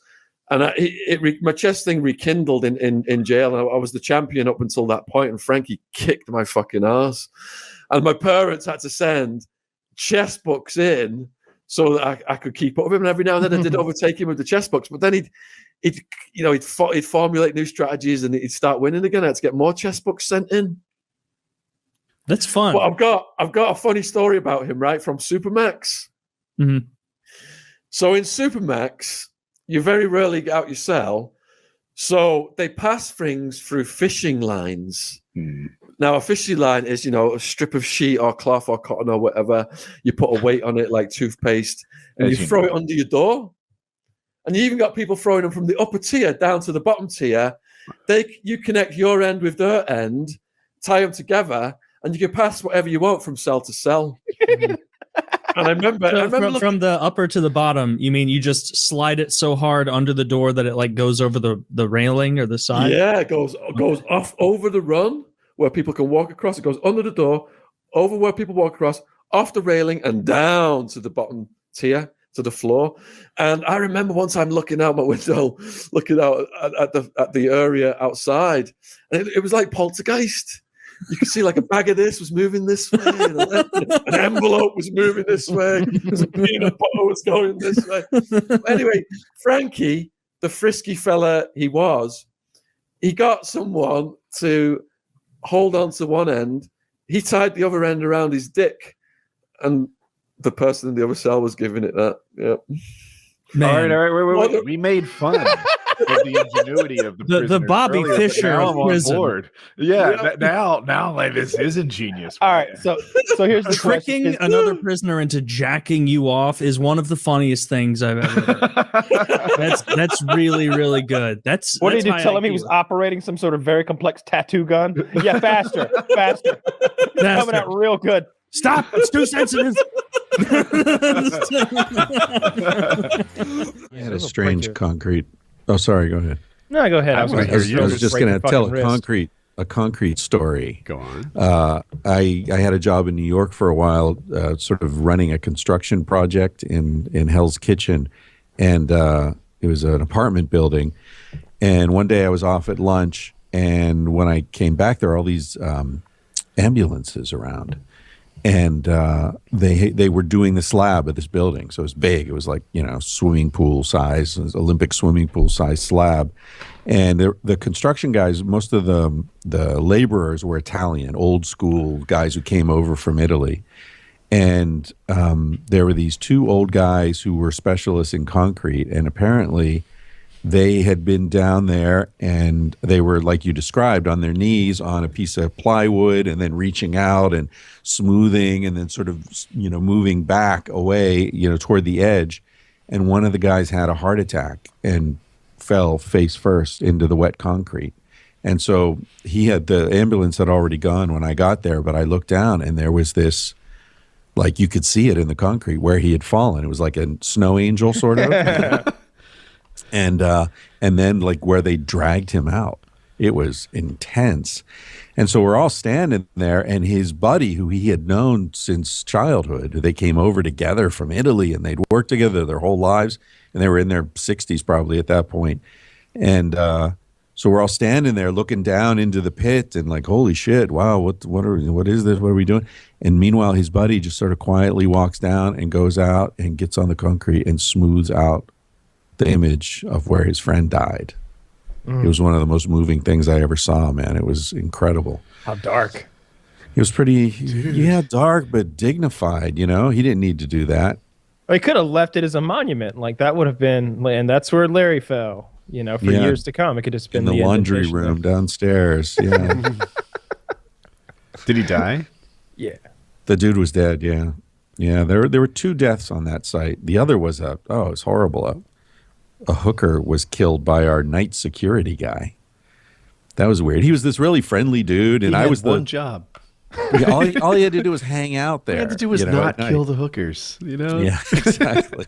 Exactly. So, like, did he, like, hire this hooker and then, like, strangle her, or did he mistake her for a burglar and shoot her? Like how did he kill a hooker? It was bad. It was bad. Yeah. And the weird thing was that, I was the last guy to leave the site at night. So I was there, the workers had all left, the security guy shows up, and I'm like, okay, great, see you in the morning, and I left. So then they found this dead woman there the next morning, and so the cops interviewed me, right? And they were like, yeah, what do you think? Could it be, what do you think about the security guy? And I'm like, oh, no, definitely not him. He's cool. He was a really friendly guy. Definitely not him. And it turns out it was him. And so, like, so much for, my judgment of character. But yeah, that was interesting, getting interviewed by detectives in Manhattan. It was like walking on to Barney Miller or something, or what's the crime scene Law and show? Order. Law and Order. Yeah. It was interesting. Anyway, that's my concrete story. Sorry to bring it down. Well, I told my story before, but I'm going to tell it again anyway for those who haven't heard it. We were getting concrete quotes on this house, and the guy was from Buffalo, and he had married into the mob. He wasn't really in the mob, and I guess the girls kind of get detached from it, so his connection was, of course, to his wife. But he was privy to all the stories, and she had all kinds of people she should call or could call. And anyway, it was like her uncle or something, her great uncle, and he was the biggest contractor in New York for it wasn't concrete, but it was those giant concrete pipes. Is there a name for them that, like, the sewage goes through? I don't know. And they're putting them in the ground, and these things are tall. I don't know, 12 foot or 18 feet tall or something. They're really, really big. And apparently they were using the wrong kind of soap to join them. There's something that goes on the pipe that not only sort of lubricates them as you slide them together, but also forms a seal for the long term. And the inspector comes down there, and he says, you're using the wrong kind of soap. And, so they, like, get the head guy, and of course this guy's all mob. And he looks at the inspector, and he's like, well, fuck you. And the inspector's like, no, this guy's like fresh out of college with the clipboard. And, he's like, nah, he's just going through. He's like, you got to take these things apart, put more soap on them, put them back together. And he's like, nah, fuck you, man. I'll fucking kill you. And the inspector not backing down, but like remains polite as I hear the story. He's like, no, I'm quite sure. This is the kind of soap you need to use. So the guy pushes him in the ditch, which is like, I don't know, 12-foot or 18-foot fall. And the inspector is now at the bottom of this ditch where they're laying the pipe. And he's not moving. So the mob guy is like, all right, cover him up. And they want to just keep building with the inspector in the pit. And the guy in like the excavator, that's what they would use to like pick up and move the things around, was in there. And he's like, no, I can't do it. I can't cover up this guy and just murder him like that. And he starts cursing out the excavator operator. He's like, you motherfucker, you put the thing in, you keep going. And he doesn't do it. He locks the door. The guy's freaking out. They pull him off. Anyway, they cancel all his business with the state. He's like, this is the #1 contractor in the state of New York. And they just cut down every contract with him. His business was over. And then fast forward like 9 months later, he's the #1 contractor in all of New York again. He just bought his way back in. That's my story. Was the dude dead? No, he was hurt. Apparently he really got paid. But he survived, and that's that. Wow. Would you deal with that to get paid? Maybe. I don't know. I guess he had no money. Yeah, you have to think of the long-term consequences, right? If he spent a really bad 2 weeks in the hospital, but didn't have to spend 40 years working for the man, it's not a bad payoff.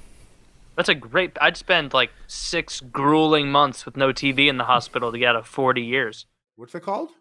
It's called Taylor's Untold Crime and Penalties.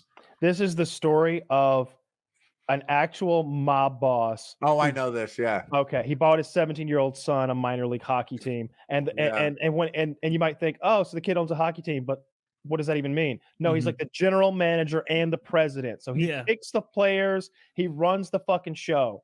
And he picked he's 17 and he likes WWE. At his birthday party when he was 12 or 13, The Rock was there. He was. There's footage of it. Yeah. Did you see they had a WWE night at one point during their season, and John Cena showed up to hold his belt. John Cena showed up. This is a show where they split time between the mob and the FBI, and then intermixed is like John Cena, Triple H, The Rock, Wayne Gretzky's Brent Gretzky little brother, and like all these other people palling around with the mob, and it's like, okay, I'd love to hear The Rock tell this story. Like I'd love to hear his end. You're liking it a lot so far, right? I'm digging it quite a bit. It's so funny. I like how violent they are. I like how just hard fucking core they are. I like how they pay them with envelopes and bags of money. And the players knew, right? The players are like, yeah, I got a check from the hockey team, and then another one from a waste management company, and another one from Help Me Out, Taylor. What were the other checks? It was like a cleaning service, waste management, a bunch of bullshit, and it was not just the players on these payrolls, their wives were getting checks for it. They're if they had an adult child, they also worked there. It was just money laundering through a minor league team. And to the fighting point, I've never seen so much blood on the ice as the fights that they did. Well, I mean, to your point, it was opening game, or they're about to drop the puck for the first time of the year, and the fucking mob boss calls down and tells one of their new players, as soon as they drop that fucking puck, you drop your glove, you take that guy the fuck out. And he's like, so what? Of course, I was just looking for I was just looking for a motherfucker. He had just given me a duffel bag of cash, and so I decided to do everything he says. Yeah. So he just beats the shit out of some I guess somehow he got the guy to tell him to go fuck himself, and he's like, and then it was on. And they got a video of all this shit, and he beats the fuck out of this man in front of everybody. And then as he's skating off the ice, he points up to the mob boss, yeah, I got him for you, boss.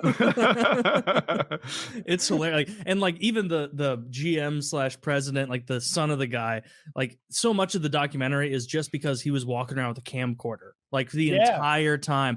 And there was one guy on an opposing team who pulled a real dirty bullshit move that broke the leg of one of the Danford Trashers.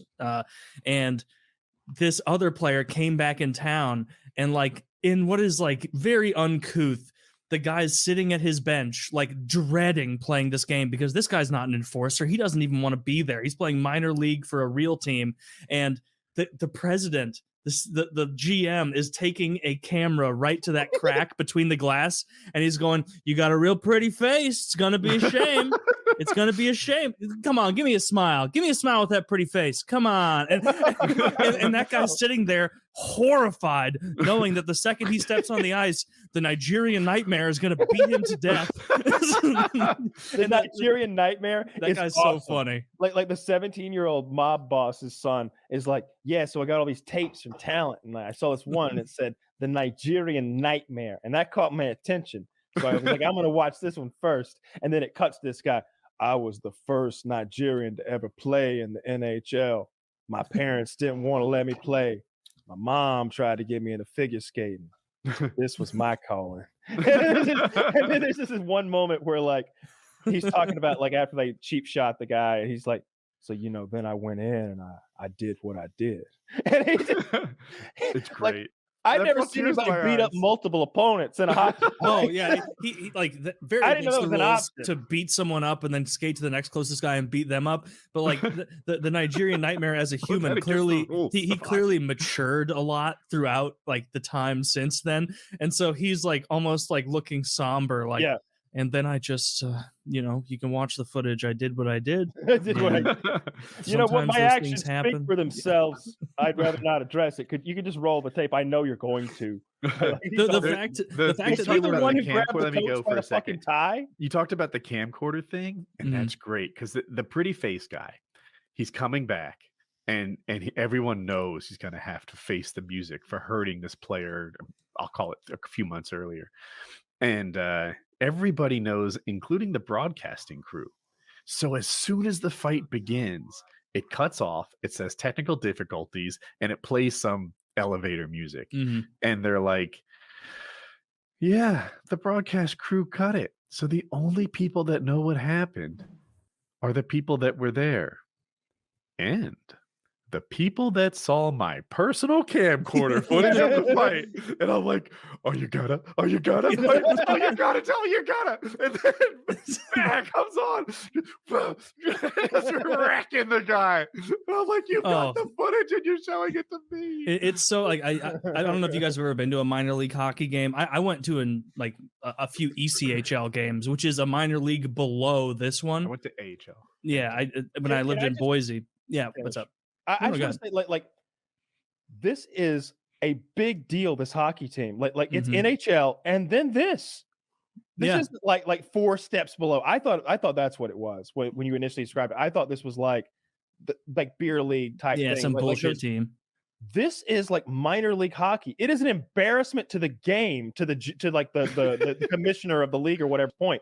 And he's like, "I told him, if you embarrass me or the team or the league or hockey at all in general, I'm going to come down on you." And it's like, and then, they just embarrassed me for like a year or 2 straight. And I didn't really do anything about it because, Oh, one of the best or funniest parts is like the equipment manager. The equipment manager is the most T-Bone, the most mobbed up dude in the league.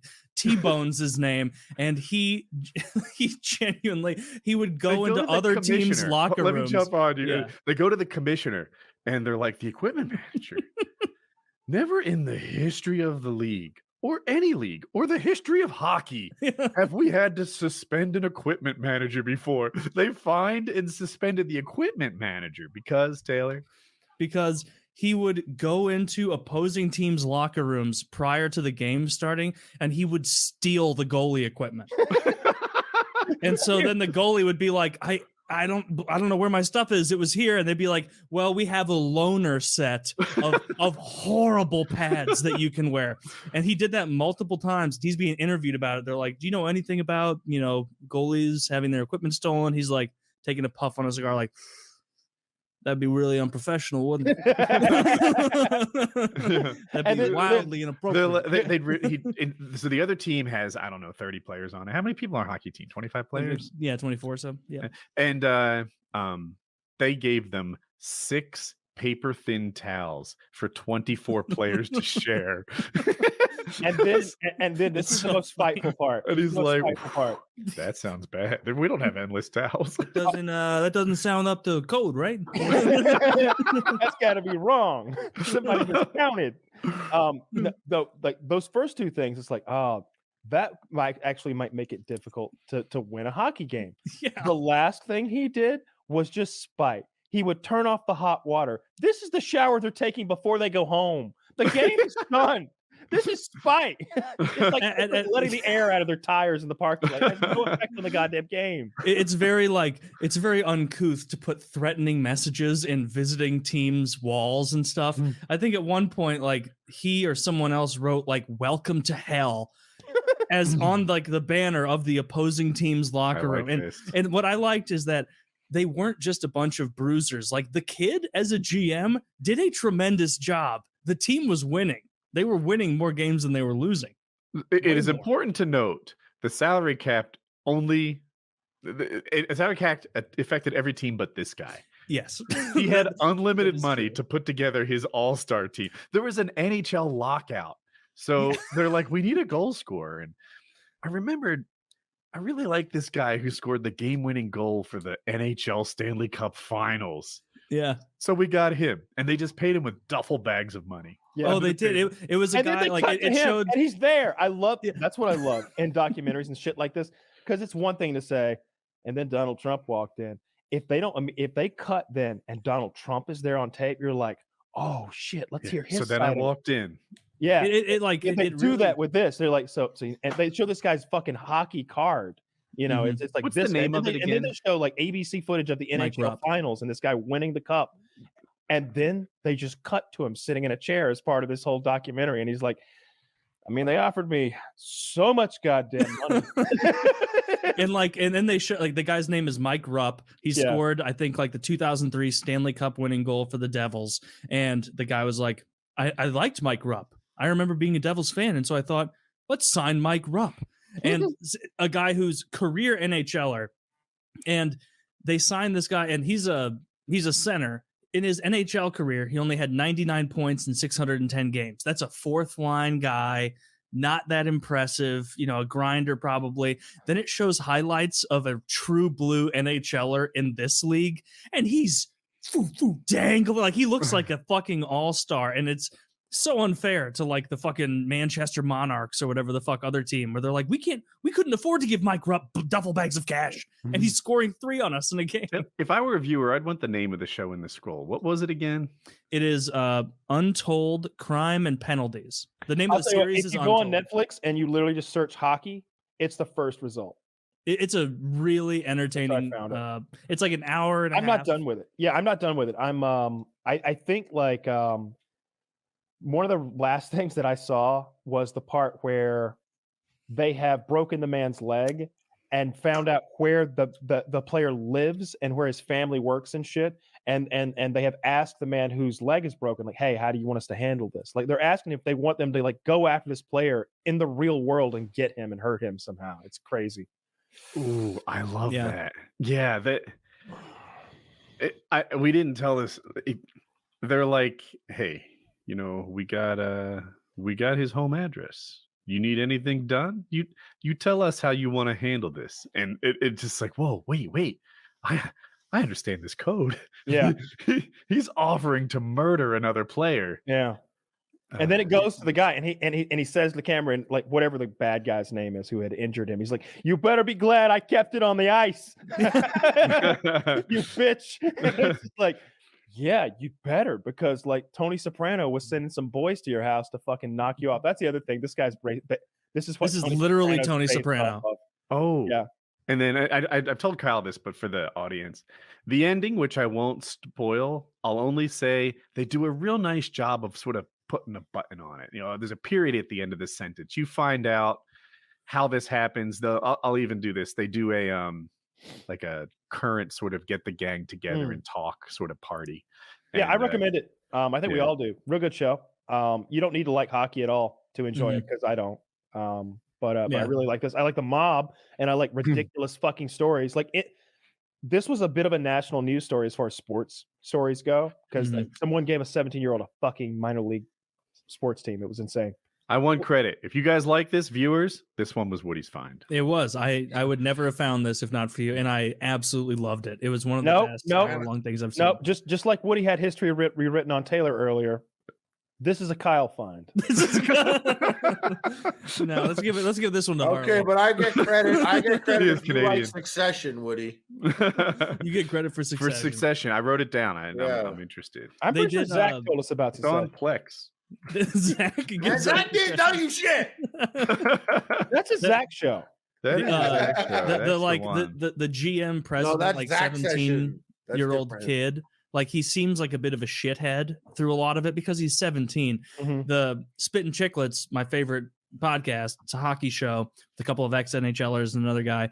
They had this guy on a few days ago and I listened to the whole episode and he's like genuinely the most humble, kindest guy now, where they're like, were there any concerns about you like looking like an asshole for being a kid? He's like, I was a kid, kids do all sorts of silly things. I watch it too and cringe a little bit, but it was a great time in my life. I had a wonderful time doing it. I wish it lasted long. And it's like, you can't dislike this guy at all. He kept like referring to stories. They're like, what about like all the money under the table? He's like, a lot of things were alleged. They alleged that we bought houses for all of them on a communal property that was intentionally made to keep people from being requisitioned by authorities. Who's to say? Who's to say what happened? And then it's a hilarious interview. I'll tell you who's not to say. I'll tell you not all the to names. ever say anything. Oh, again. we didn't talk about this on this show, but so they go around. He's in like second grade. This is AJ, the guy who eventually becomes president and GM. And they're talking about like value systems and stuff, things they learned over the summer. And some kids are like, I learned to be nice. I learned not to bully other people. And he's like, me, I learned never be a rat. Rat's the lowest thing you can be. Never turn on the That's betraying how you do. your friends, betraying your family, being a rat, and it's like you're 9. you shouldn't be ratting on anyone because you shouldn't know anything to rat. Nines rat all the time. They're not trustworthy. Not this one though.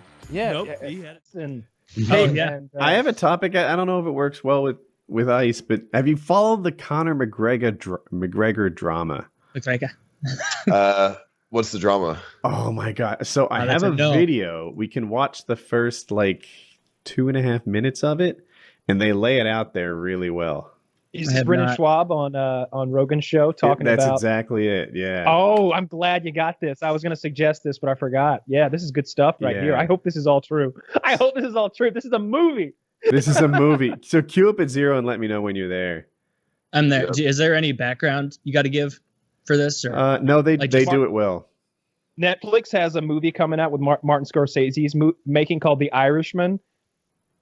I don't care about that. I want a completely different movie called The Irishman that's just about what they're about to lay out there. So all you need to know before this thing starts, the rumors are Conor McGregor got into a bar fight, and then they lay out much more than I knew. Ready, set, play. What did Conor do? Did you just get in a brawl in a bar? Is that real? Oh, so... in Dana White's scrum, he goes, listen, if it was that big, there'd be more video of it. Dana goes, doesn't seem like that big of a deal to fight at a bar. Seems like a normal thing.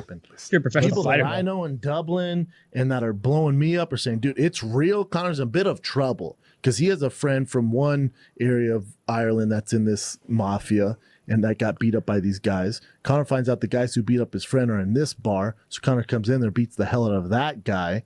Well, that guy's associated with this, pretty intense mafia family over there, so now there's a hit out on Conor is what they're saying. What? Yes, for $900,000. What? Mm-hmm. Now, how much of that is true? How much of it is speculation? There's a hit? I'm not sure. Yeah. Holy shit. And because on my podcast, I was like, why is it that big of a deal though? This is like they're just beat up a fighting. mobster. Going, bro. I mean, I don't know. I feel like that's just normal, like especially in Ireland where they fucking fight and shit. Boxing promotion that they just the mobster doesn't seem to care. So listen, they're talking about how dangerous this gang is. He's dealing with gnarly dudes. Whoa. But then again, I guess in Dublin, especially Conor being who he is, you can have these associations with this underground world, stuff like that. What are you trying to say about Dublin, bro? It's awesome. It's the best I've ever been.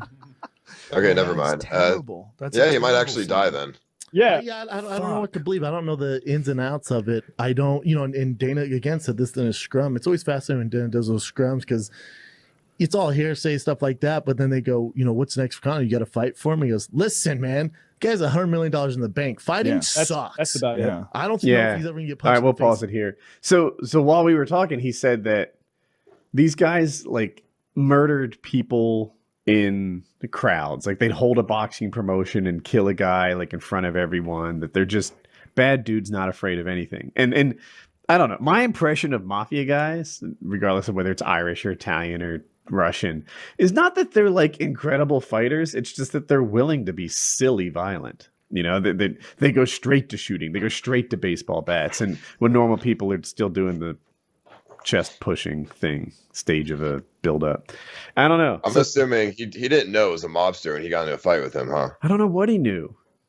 So I mean, I don't know what's true. I've heard this story retold where Conor needs to pay $900,000 for forgiveness, right? So the $900,000 number was consistent, but in one case it was a hit on him, in the other it was like a, what would you call that, a ransom type thing? So a payoff to get back in good graces. Honestly, I'd probably just move out of the fucking country and just say fuck you guys, just go do my own thing. And if there's people out to get him, if I was him, there's people out to get me, I'd probably feel like flattered by that. Like, okay, people are actively trying to get me, murder me. Like, I'm going to run away from you. And like, it's just, I don't know, it makes life more interesting. I've never thought about it like that. Being hated enough or cared about enough to be murderable, it's a little touching. Right? I think later in this thing they explain Conor's reaction was he has a brand new baby. It's, I don't know, 8-9 months old or something. He wanted to get his wife, fiance, I don't know, D, and his baby out of the country. That was what he was trying to do. But then he just showed up at like traffic court today or something. He had to, right? But that's risky business if there's a $900,000 hit on you. So I don't know what the scoop is. Don't you want to see this movie where he's just like rapping? They kill his wife and kid, of course. Sorry, that's what happens. Of course, that's in the first couple minutes. And then he's just wrapping those hands up, and he's just beating mobsters to death. Come on, this would be great. This would be the best movie ever. The Irishman. I mean, yeah, it could be pretty good. Yeah, it'd be called The Notorious, right? I mean, there's already a movie called Notorious, and that's about Biggie. If there was a hit on you guys, would you just would you like pay the ransom, or would you just say fuck you, feel flattered by it, and go do and like get away from it? I'd spend a lot of time scared in my house with my guns. Is what I would do. Right? What if I built a tower on the house so I could see from all directions? Like those Koreans, like an observatory during the LA riots. Yeah. Yeah, and I just sat up there with binoculars. That guy had the sickest mustache. It would be a good talking point. You could tell people that you have a hit on you, and I think it'd make conversations more interesting. If somebody was gonna take a hit out on you guys, what would it be for? Do you, if you heard, dude, this guy's got a $500,000 hit on you, like what does your mind go to of like, oh, it's probably for this? I probably fucked his girlfriend. That's a lot of money for one girl. I mean, I don't know what else I could do. Like, I'm not going to fight people. I mean, I guess I can call him an asshole or something, and he might get offended by that. So, I mean, the worst I could probably do is have sexual intercourse with his girlfriend, knowing that she had a boyfriend, but I just don't really give a fuck. And hopefully she's not a tranny, by the way. Hopefully not. But, sometimes it's a roll of the dice. I had a guy, I forget if he threatened to kill me or rape me, but he did that and he uploaded it to YouTube while he was driving. Like he made like a little quick hit vlog while he's driving around saying that he was going to kill or rape me and to teach me a lesson. And how mad was he? That's like, fine. He was rape? He was real red and he was real redneck, I'm trying to say. And he seemed very upset. It was during I did this thing, sort of like a men's rights thing, saying that when men are beaten, it's a similar kind of PTSD to a woman being raped. And I think I even said that it's worse if the rape is consensual, because not consensual, like a date rape situation, because she's usually not physically damaged because, of course, vaginas are built for penises, and whereas a guy is physically damaged, and they both have the same kind of after effect where they're distrustful of people. They don't want to go in the dark alley. And people took that, acted like I was pro rape. And this guy uploaded a video saying that I forget if he was going to rape me or kill me. I'm not positive, but he was so against rape that he was willing to give it one go just to convince you that you're wrong. Like, I'm not usually a rapist, but you, sir, like you're going around. I've had a lot of death seedy threats. ways. That one, even though it wasn't that credible, was the most credible of them. And yeah, he said he was going to do that, but I didn't take it that seriously. Fuck him. You just ignored it, like, oh, he might kill me, whatever. It was kind of a like, you know where I live? I'll see you then. You know, like that was my thought process. I mean, that's about right. If you have guns as well at your house, that's totally fine, about right. I've had people threaten to kill me as well, but they're all fake bullshit. It's not real. No one's ever made a video about it. I think the worst thing was people make like Craigslist ads, and I had this guy walk in my house. So somebody made a Craigslist ad saying, come fuck my, like, hey, I'm a girl. My name is Caroline. Come fuck me. Doors That's how open. girls talk. Yeah. and my girlfriend is Caroline, and I was with her in the kitchen, and this dude like he was already in the house. So we just came back. We left the door unlocked. We came back from the grocery store. We're in the kitchen. Dude comes downstairs. He was already in the house upstairs, walking around and shit. Comes downstairs. We just stare each other in the eyes. It's like fat Mexican dude with fucking face tats. And he's just, we're just staring at each other and in the eye. And he's like, the Craigslist ad. And he's like staring at my girlfriend. I'm like, no, they're, it's fake. It's bullshit. You're not here. Like, are you here to fuck her? And he's like, yeah. And I'm like, well, it's fucking bullshit, dude. You got to go. And it was a scary situation. Because, you had face tattoos? Yeah, I thought he was going to pull out a knife and kill me. I thought that was it, dude. I thought, like, I literally, if he pulled out a knife, I'd probably just run, and my girlfriend would have to fend off for herself. She'd be the sacrifice. That guy. I mean, you're faster than her. I mean, yeah, 100% she'd be the sacrifice. I mean, I like her, but I'm not going to die for her. Fuck that shit. Dude, I'm starting to like her. I mean, I think it's cool that you found a girl willing to tolerate all the nonsense that comes with being Ice's girl. So every time I go out with a girl, I have a little speech with them. I sit them down and I'm just like, this is what's going to happen. This is how it's going to be. You have to just get the fuck over it or it's not going to work out. And they either agree or they don't agree. You're so charming. If they don't agree, we just have sex and then I just never talk to them again. If they agree, then I will date them. Not because I don't say it like that makes it sound like I'm some sort of asshole, but no, sometimes that first option is the best to go. I mean, if she's gonna, fuck sex. I mean, I'm not gonna deny the sex, right? But if a girl's gonna come in my life, she needs to understand what goes on, and I can't change everything around just for her. I mean, I could, but that wouldn't be a good thing to do. One of my favorite Pauly scenes, there's a lot of them, but it's when Tony sort of corners him on the boat in the final season. And he's like, you're the one that let that out about the Johnny Sack joke, right? Nah, Tony, no.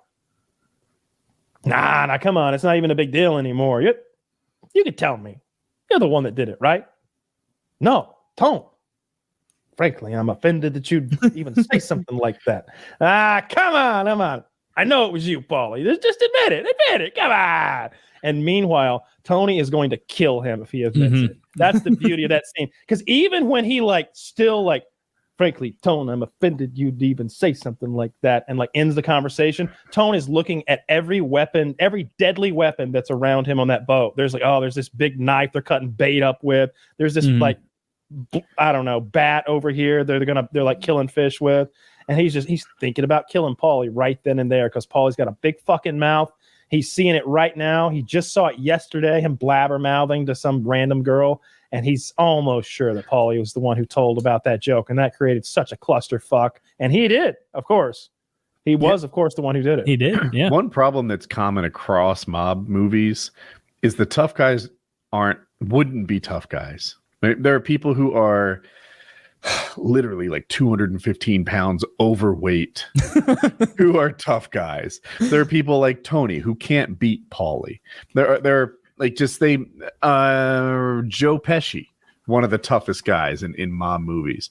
Joe Pesci, I want to get all. I could beat up Joe Pesci. He's like 5'5", pretty old. He's 80.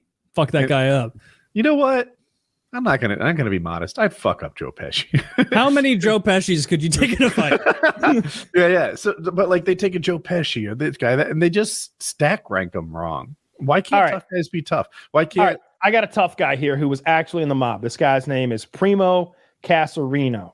Now, one of the things he did was extort Steven Seagal out of about $400,000. Nice. So he was hired by a movie producer, if I remember the story correctly. I may be slightly off with the title. We asked the guy what movie producers do. This is what they do.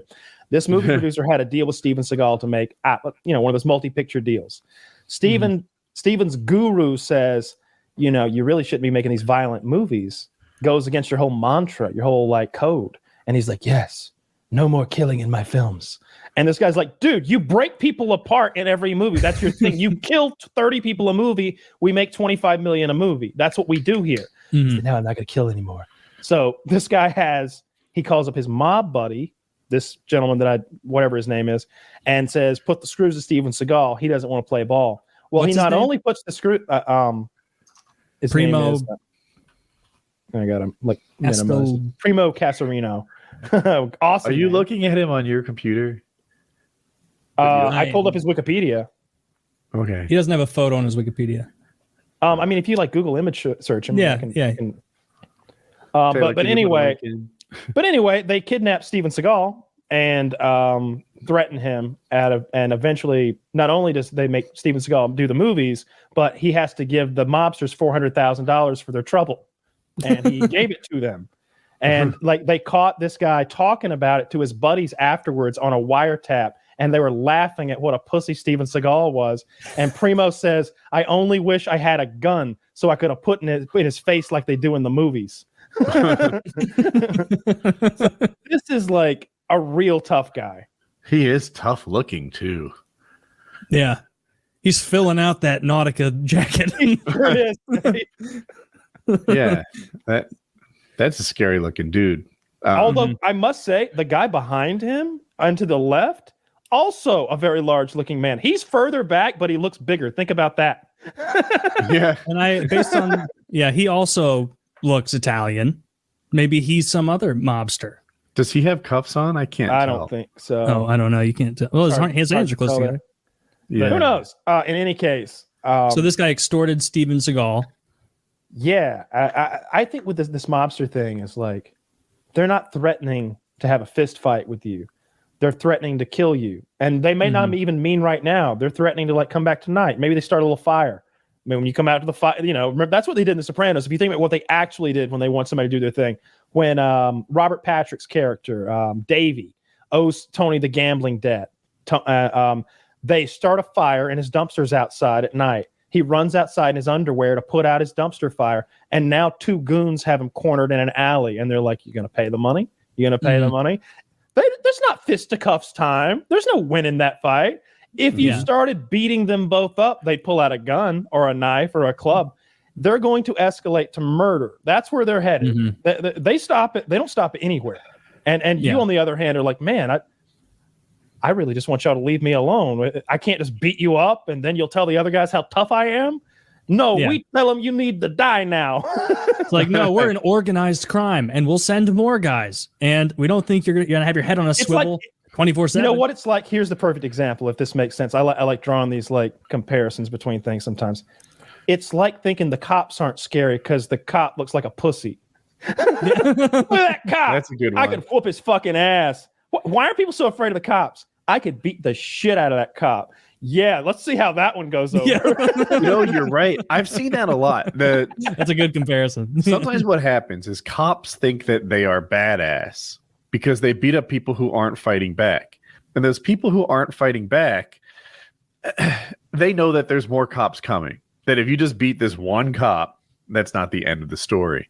And it frustrates me to see cops strut around like peacocks. It's like the Ron White joke. I don't know how many of them it would have took to whoop my ass. but I know how many they was going to use. As many as it took is the answer. That's what it's like. If you're thinking you could beat up a mobster or a cop, I think, or like, and you might say, oh, I've got a gun though. Both scenarios. Let's see. But they do too. But they have more. You're one they person. Have a helicopter. And like that's the thing with the mobsters is like you're not afraid of Joe Pesci, so to speak, or like Bobby Bagliari. Like you're not afraid of him. You're afraid of his ability to use his influence to send goons at you, because that guy's got dozens of people he could call on to go send a little troop at. Like I saw the scene when I was rewatching just last night. You know how Bobby Bacala, he's the least intimidating one. He's the one, he's friendly and everything, and then he's worried about his wife dying and everything, and then Junior's like he's getting soft, and then he just goes to that bar with the one union guy, and formerly like sweet Bobby is now sitting there like, oh, you vote for that guy, you may as well be putting a bullet in your head here, and here. And you got kids. So it's always something to think about. And then he gets up and leaves, and it's like that guy's not the union guy is not scared of Bobby. He's probably like, that guy couldn't catch me. He's afraid of Bobby's influence and the fact that Bobby is part of an organized crime syndicate that has an enormous amount of reach, and like they can just come upon. They're not cops. They're plainclothes people. You're going to avoid every dark-haired person. Like what are you going to do? You're right. When I said that, I was thinking more like, is it a Bronx Tale? Where they shut the door and they beat up the biker gang. You can't leave. Yeah. Really, that biker gang is the one I would have put my money on. Not the super fat guy or the old guy. It would have been better if they pulled children. if they like pulled out guns and had them at gunpoint and then just pistol whipped them, like giving them no chance at all. They could have brought in people who were actually tough guys instead of just bringing in the actors. Oh, dude, you see that fat man bear hug? Yeah, fat men aren't that strong. No, they're not. no, they're not. You see that fat guy? That guy who's never seen the inside of a gym? Bear hug. It's interesting. I don't know if I've never been in real gunfights or even like real fights outside of school, but like what makes a tough guy in the movies? They will make you think that a morbidly obese Italian mobster can beat people up. Why? Because he's extra aggressive, right? And who's the short guy who plays a lot of gangsters? Pesci. Yeah, it is. My cousin Vinny, yeah. And that's right? We're the same guy, Mike? Mm-hmm. Okay. So they will make you think that Joe Pesci can beat up 95% of the population only because of his superior aggression, like, what, you could never stand a chance against Joe Pesci. He'll stab you in the eye with a pen before you know what's going on. And it's like, maybe they're right. I don't even know. I mean, to be fair, he's in his 70s. Doesn't matter. We're talking about that scene in Casino, right? Oh, yeah. Where his opening move is literally to start stabbing the guy in the face with a pin, and he's just like, "Oh, what happened? There was a big strong man here a minute ago. Now here's a little girl. Is there a little girl in here? Is there a little girl in here crying?" That's one of the scenes I'm talking about, right? And, or we could go.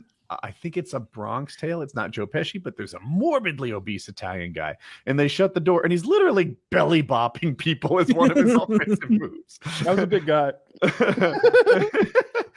and like, well, how to win a Hollywood fight and how to win a real fight are not the same thing, but it does make me wonder if a guy is that aggressive, right? If his opening move is bat to the head, pen to the eye, like, does that get you far? Maybe it does. I don't know. Of course, yeah. Like if your opening move is to stab someone in the neck with a pen, you're gonna win every fight, because all it takes is them to turn away for a second, and then you stab them in the neck with a pen.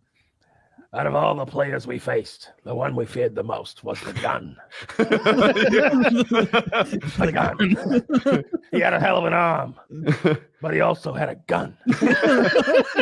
They made a rule against bringing guns into football games. But he was grandfathered in. People.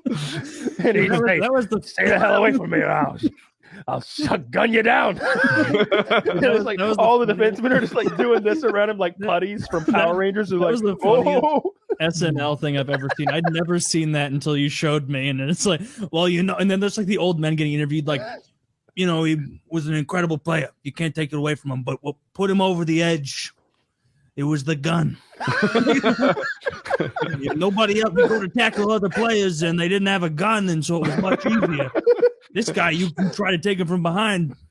He's got a gun. Like, I feel like it was a football innovation. If anybody's listening has never seen this shit, just like get on YouTube and search SNL The Gun and like watch it. It's a Steve Martin sketch. Everyone else was kicking themselves for not thinking, why didn't I bring a gun? And they do such a good job because it does remind you of those old ESPN things where they got the old guys from the Stone Age of football with the leather helmets and stuff. Like they got the aged makeup on. I'm like, yeah, back in my day, there was one player everyone feared.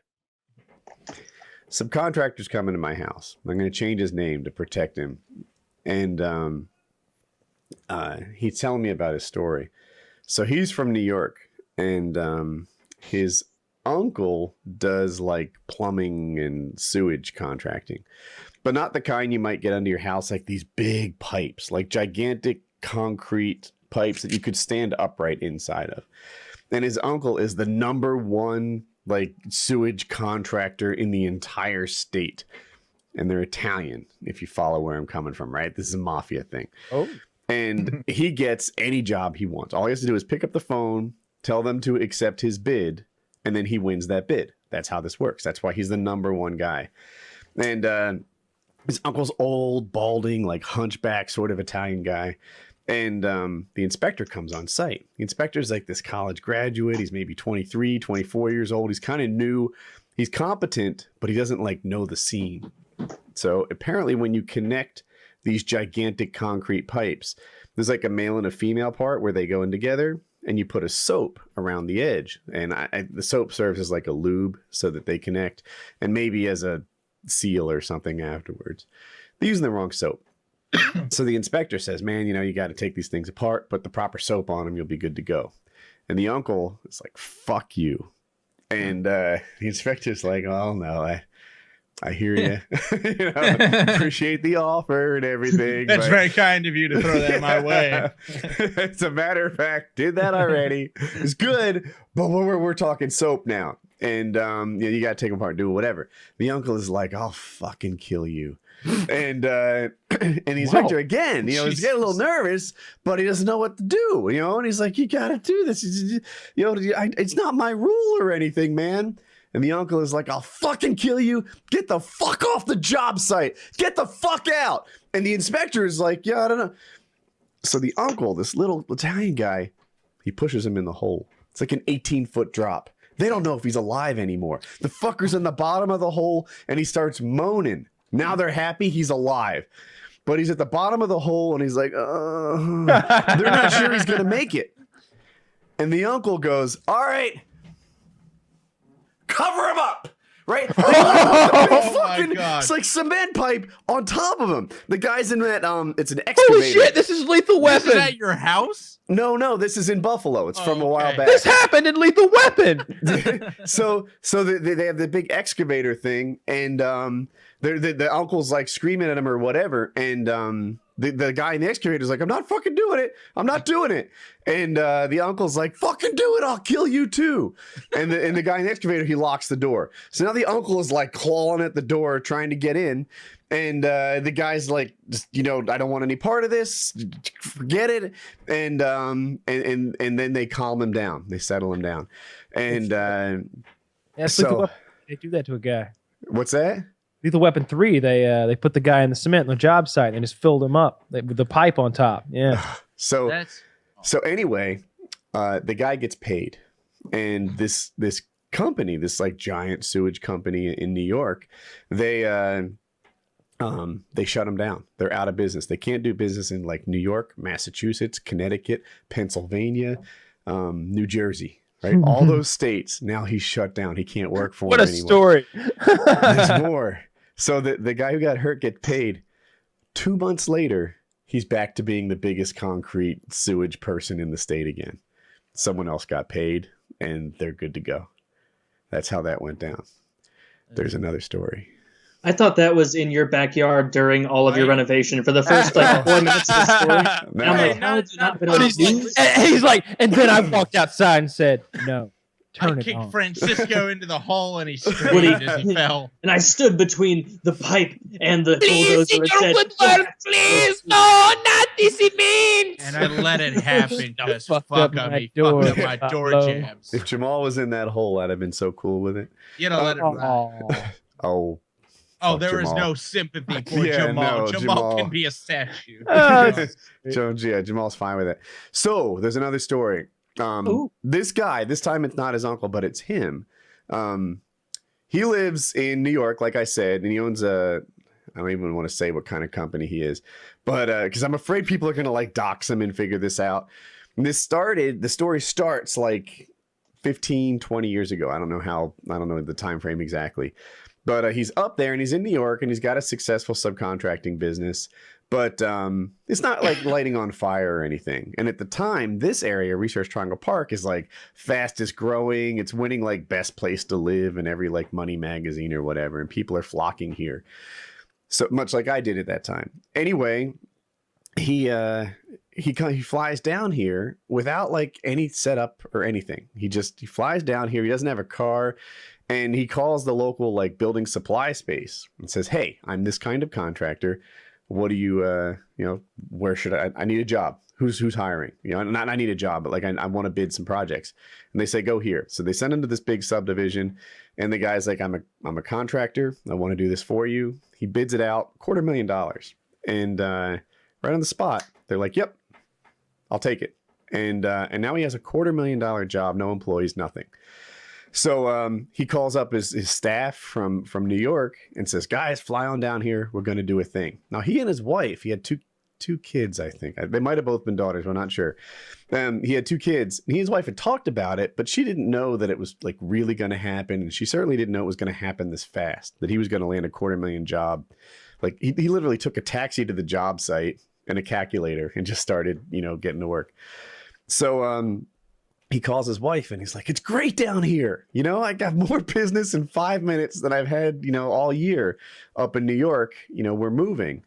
And she's like, "Oh, fantastic. Let's do this." And he's thinking that the marriage is great. He's thinking that everything is cool. But his wife is like, "Nope, I'm not moving. I'm going to divorce instead."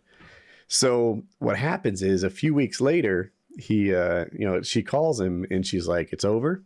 I've worked with an attorney, and I want half of everything. I want your truck." He had like a brand new truck, and that's that. And he's worried that he's not going to see his daughters and stuff anymore.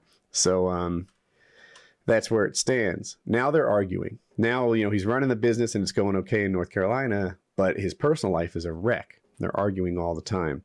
So anyway, he gets a call from his cousin, and his cousin is an assassin for the Mafia.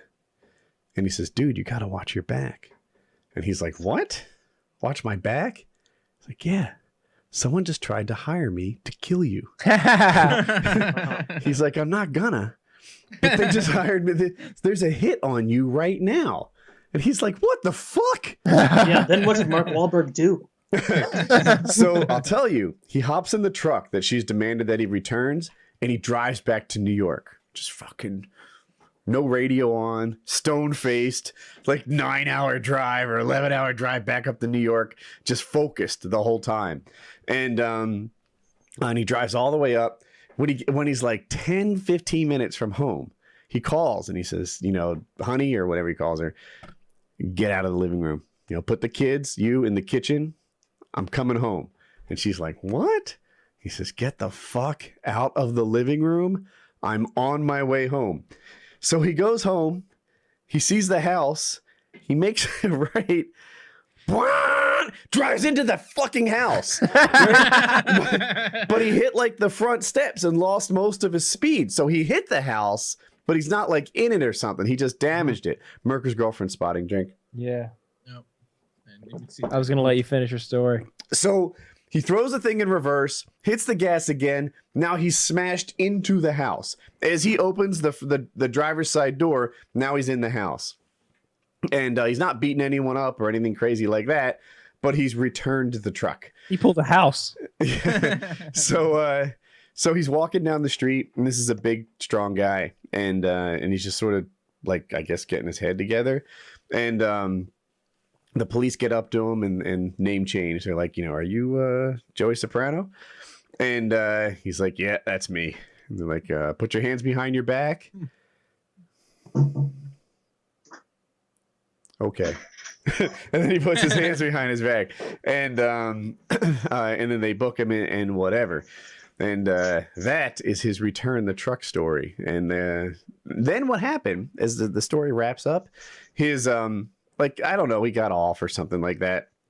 About 2 or 3 months later, his wife calls and says, these kids need a dad. I'm going to move to North Carolina. You're going to visit them whenever you want. You're going to be a part of their lives. And the moment that the youngest graduates from high school, I'm moving back to New York. And that's how it actually went down. They went there. They were like they got along with each other-ish, as divorced, in regards to how divorced parents do. He had good visitation rights throughout the whole kid's childhood. And this, like, 15 years later, when the last one graduated from high school, she moved back to New York. And I'm like, so it really worked out.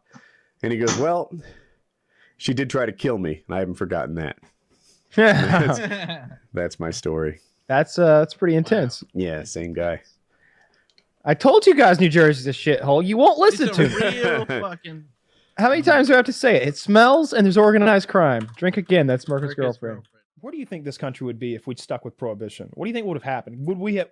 There would have been a black market? Do you think the country would have been in a worse place than it is today if there was that black market? And then Let's be real. We'd have people in a much better place. Well, if you could get everybody to get on board with it, but they won't.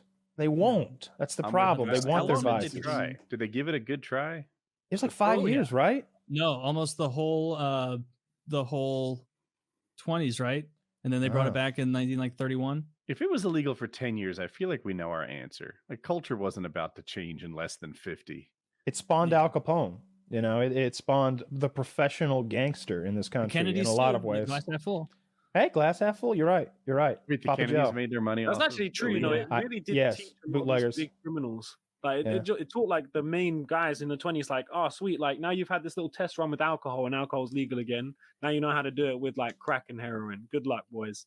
And a lot of those guys, like, who were like in charge, like the Nucky Thompsons, so to speak, like, were very similar to that at the time. Like, publicly, they're like, this demon liquid can never be allowed to come back, because like they make boatloads of money by selling Canadian fucking booze onto the table. So like all of them, the Kennedy, like, this is reprehensible. And meanwhile, just counting their fucking millions of dollars from that. Yeah, it is terrible though. We should look at that blueprint and make some money. Heroin's illegal. Get on it, Taylor. You need a third I tried that, Woody. It didn't go well. Haven't you heard? I was a trafficker. What? Muling it. Kyle, that guy you like, James Caan, he died. Who the fuck's James Caan? James Caan, is that how you say it? From The Godfather, yeah. Oh, that's a damn shame. Good actor. 82, good run though. 82 is a great run. I've never seen The Godfather or the Rocky like, movies. I'm not seeing an 8 in the front of my age. With the amount of damage I've done to my body, there's no fucking way I'm seeing 80. He played Sonny in Godfather. Yeah. Really good. I guess I never noticed he was in The Godfather because it was so long ago. He looked like a totally different guy. The whole meme, like look what they done to my boy. They massacred my boy. That whole meme. Yeah. He's the boy who's been massacred. It's Sonny who's been like machine gunned down and like kicked in the face for spite. They like lured him out of the house. Yeah. Carlos set him up. That bitch. That fucking bastard. I've been told it's the best movie ever, and I've never seen any of the Godfathers. Well, Jesus, I'm kind of spoiling the minor side plot. I'm sure you won't remember any of these details. I probably won't remember that. Yeah, I'm gonna watch it. You should go watch them. Godfather 1 and 2 really are. You have to be in the mood to sit down and watch a film that has a complicated plot. Right. That's a bit of a mystery, especially in the second movie. But I think they're really good. I love them. I recently watched them. I've even sat down. I think there's this crazy, stupid Coppola edit that like puts both films together in chronological order, because both films do that back and forth. Yeah, they go like concurrently. This edits it all into the same chronological order, and makes it like a 5.5, 6 hour movie. Just don't watch Godfather 3. No, that's garbage. No, I was about to say you did specifically say 1 and 2. I'm guessing 3 was like the sell out. We're just Yeah, making one for don't money. bother with 3. It's They terrible. just shouldn't have made a third one. It didn't work for a lot of reasons. One of the main characters was supposed to be, I think, Christina Ricci, and she couldn't be in it, or maybe it's Winona Ryder. I don't remember which. Winona Ryder, I think she went and did Bram Stoker's Dracula. So instead, Coppola used his own daughter, who's this cute little Italian girl who looks the part but can't act for shit. And that's one of the many reasons that movie stinks. It's a bad movie. I'll just fill in with my daughter instead of a trained actor. I think 1 and she's 2 good are enough. tremendous. 1 and 2 are tremendous. They're very long. You know what I think? I Like, can deal with it. because obviously, like The Godfather 1 and 2 are always put up there in the conversations for the best movies ever. Like, it's still a gangster movie, but I think like because I've watched Godfather 1 and 2 multiple times. I think Casino and Goodfellas, particularly Goodfellas, are up there in the same quality as that, but because Goodfellas was the 90s, it doesn't quite get the respect of the older mob movie agree, yet. actually. But like Goodfellas is fucking tremendous. Phenomenal. I would put Casino in the same He did. situation. Like Casino was a tremendous movie. I fucking loved Casino. Yeah, I mean, I don't watch it because I don't like the story. I don't like the downfall of De Niro's character, and I don't like the slutty Sharon Stone character. But you acknowledge and like it as a good movie. And I really dislike that scene where they beat the guy's brother to death with baseball bats and bury him alive. That's I didn't really like upsetting. that, but it was a good scene. Like it was played out well. It was acted well. That scene didn't make me feel good. I It didn't wasn't like meant that. to. It wasn't meant Did to. it make you feel? Yeah, but I don't want to go back to that feeling. I was talking nailed about it it earlier. ahead. I want more mobster mafia movies. I feel like we haven't gotten a lot of those recently. Like if we could, the last one I watched that it's not like new really, but the last one that I really, really loved was Gangs of New York. And that was like 15 years ago, maybe. Yeah. Like Departed. Departed. I guess that's mobster, but I'm talking more about like the time period mobster, like like before, like when they really did run shit. Because like in the Departed era, like they're powerful as mobsters, but they don't run cities the way Al Capone did. You know, like they don't have. It's not like this is Boston, this is my city. Whereas Capone could walk into any precinct in Chicago. And it was like they wouldn't arrest him. It was just his place, you know, until he got, neurosyphilis and went insane just because he couldn't be bothered to go to the IRS doctor. got him. Yep. IRS got him. What a man. That's what a horrible little last chapter to a legacy. To do Died such in hardcore, Alcatraz. awful shit and be like the most badass gangster of all time, and then you die because of tax fraud from And syphilis dirty in dick. prison. And dirty dick. Yeah. Netflix is The Irishman. I'll have to check that out, Jiz. I haven't even heard of that. You guys need to get on Ozark. I know Queb said that he's watching it right now. How far are you into it? 5 episodes, I think. Hmm. I think he just bought that one place with the safe. Okay. That was a good way to I do think that without giving anything away. Well right. done. That's not a. Yeah, there you go. Well, The Irishman sounds excellent. Apparently, it's done by Scorsese and it stars Robert De Niro, Joe Pesci, and Al Pacino. And I haven't seen Pesci do shit since like Casino. There's a movie that needs a better ending, right? Like that movie could really benefit from an alternate fucking ending. You didn't like the ending in Casino? It was so Fuck no. real. Yeah. Okay. Wait, what did you not like about it? We can spoil Casino. That movie's old. I didn't like him bashing Pesci's head in and his brother and burying him alive. That was a little fucked. I don't know. It ended on a brighter note or something. Like you can do that. I get it, but like I don't know. It ended a little better. The whole thing, just the first 80% of that movie is top fucking notch. I love it. And then at the end, it's just like, oh yeah, this is real life. It's like they made the entire story colorful, and the entire true life story colorful up until the end, where they're like, oh yeah, and then they all got whacked, and that was it. I liked that because it you seems, motherfucker. you motherfucker.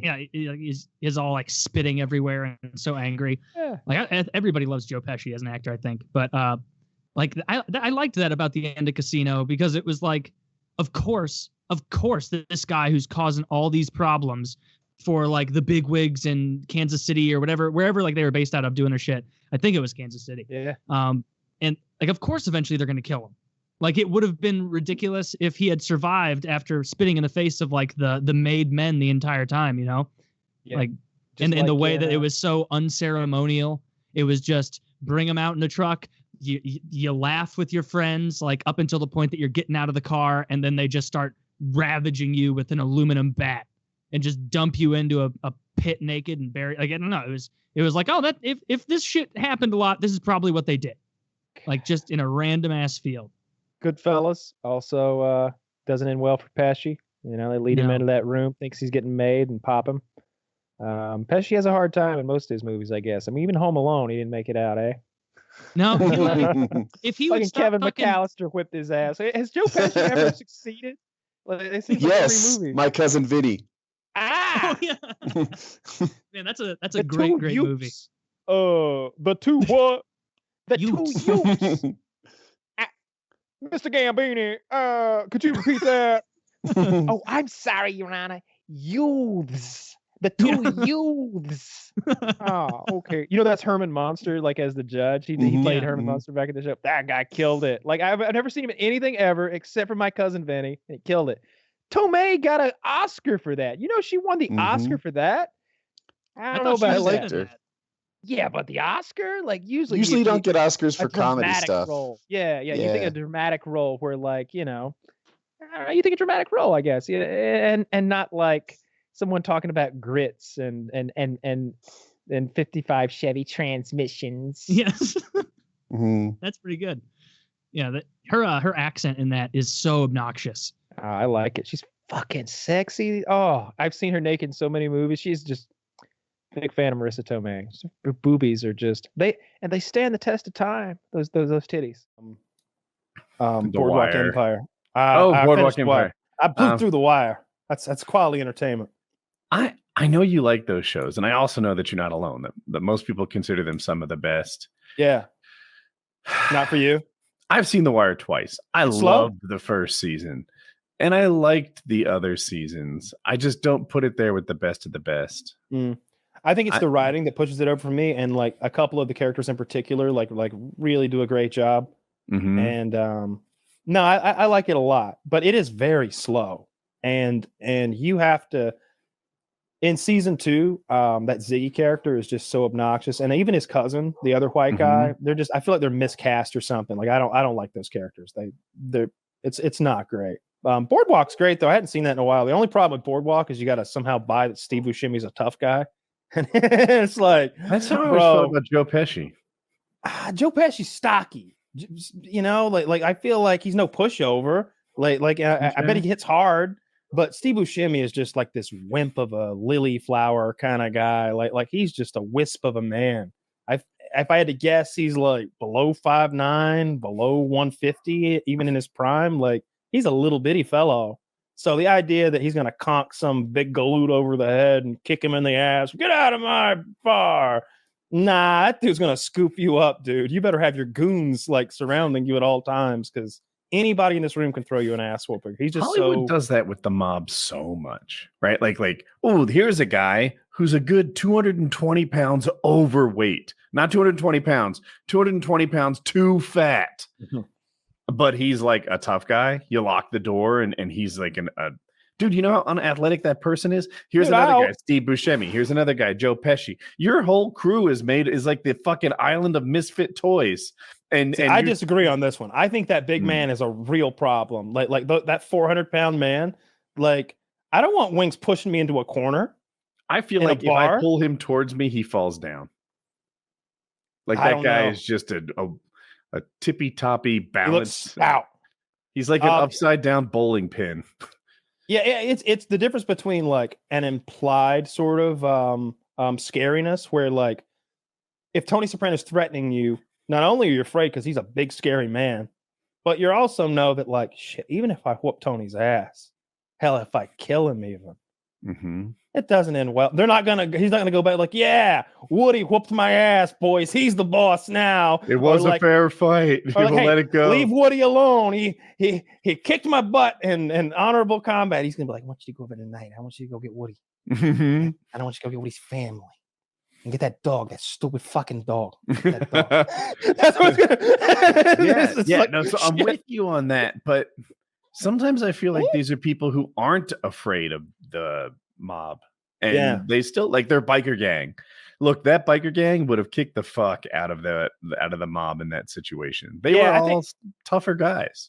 Yeah, I think that's just a casting problem more than anything, and like the way it's sort of displayed.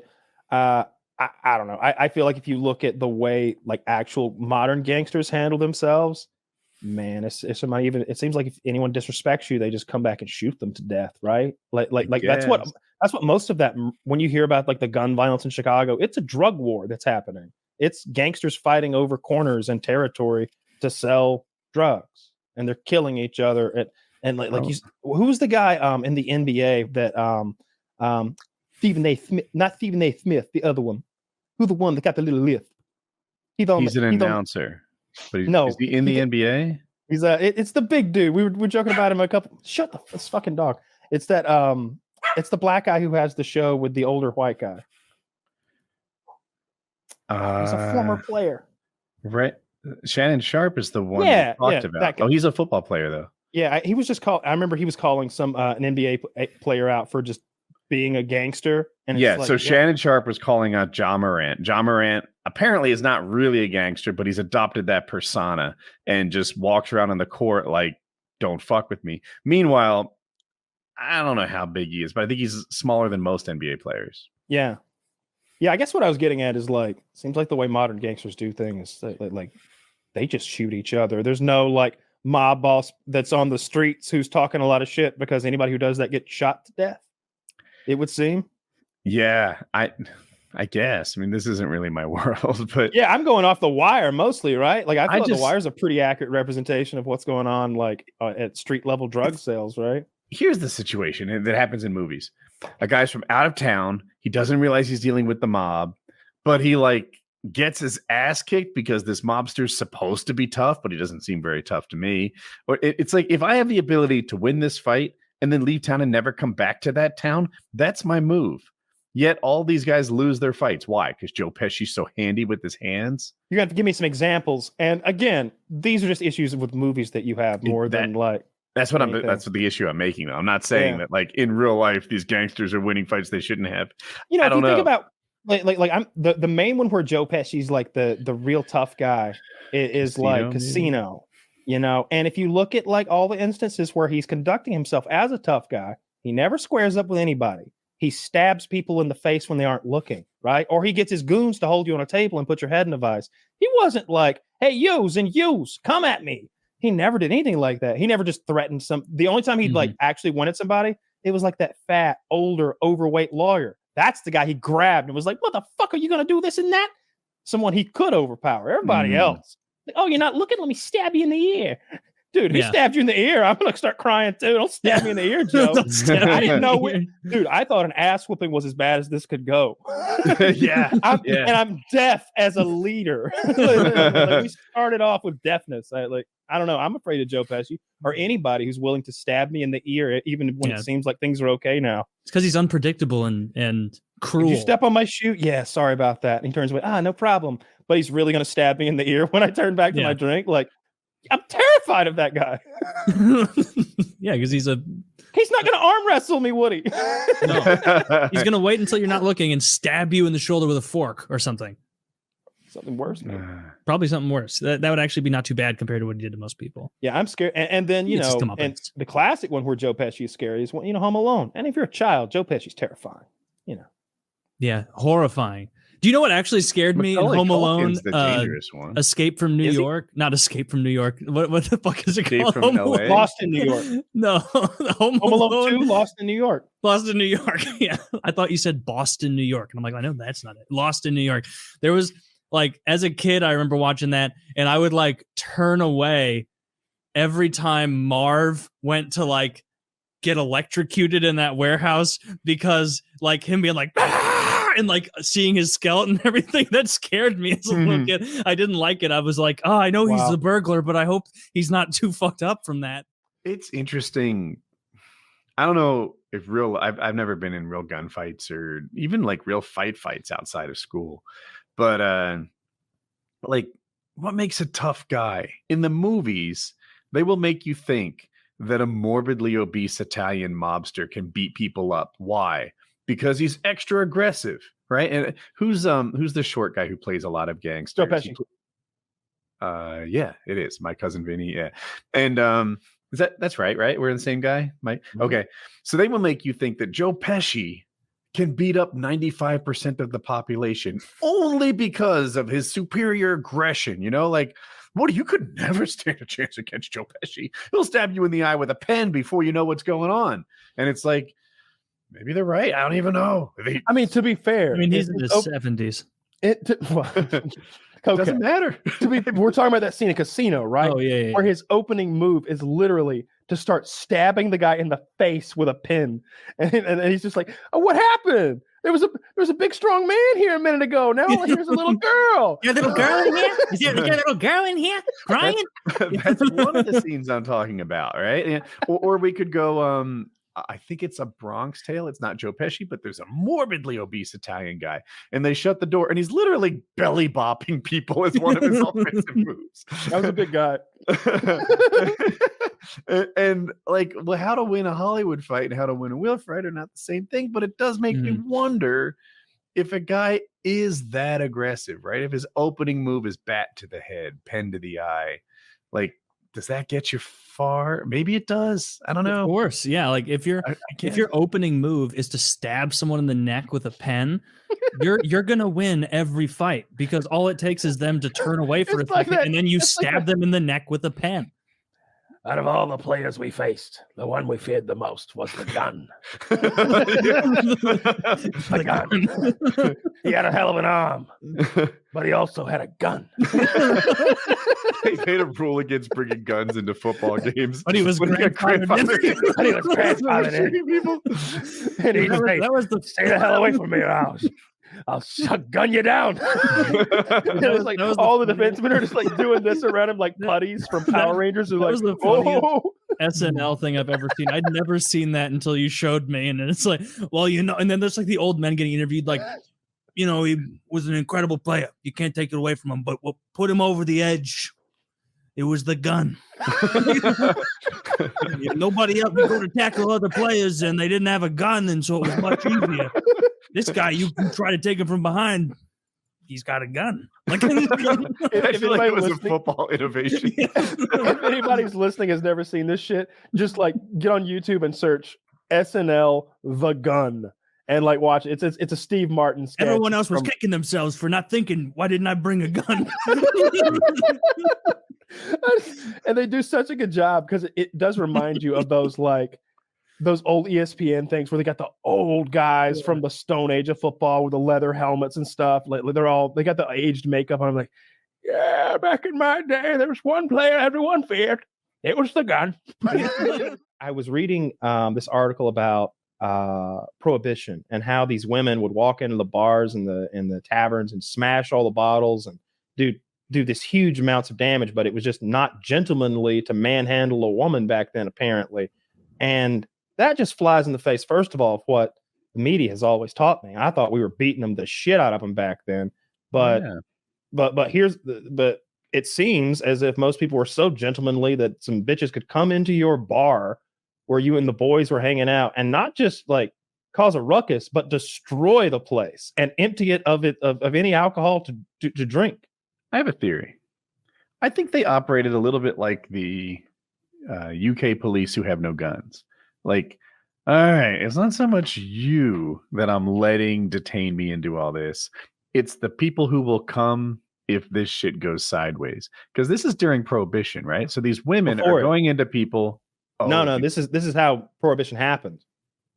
Well, then I'm part of like led up to it. Yeah. I was gonna say during Prohibition, they let them get away with this shit because all they lose is the product. Whereas the alternative is to go to jail or during Prohibition they would have killed those women because then organized criminals took over because you've created a black fucking market by outlawing alcohol. Now you have criminals who own the taverns. Al Capone made his money selling fucking liquor, right? Like became the richest man in America or something. Gave us a lot of awesome movies, a lot of awesome lore about the Italian mob. Like we wouldn't have that without Prohibition.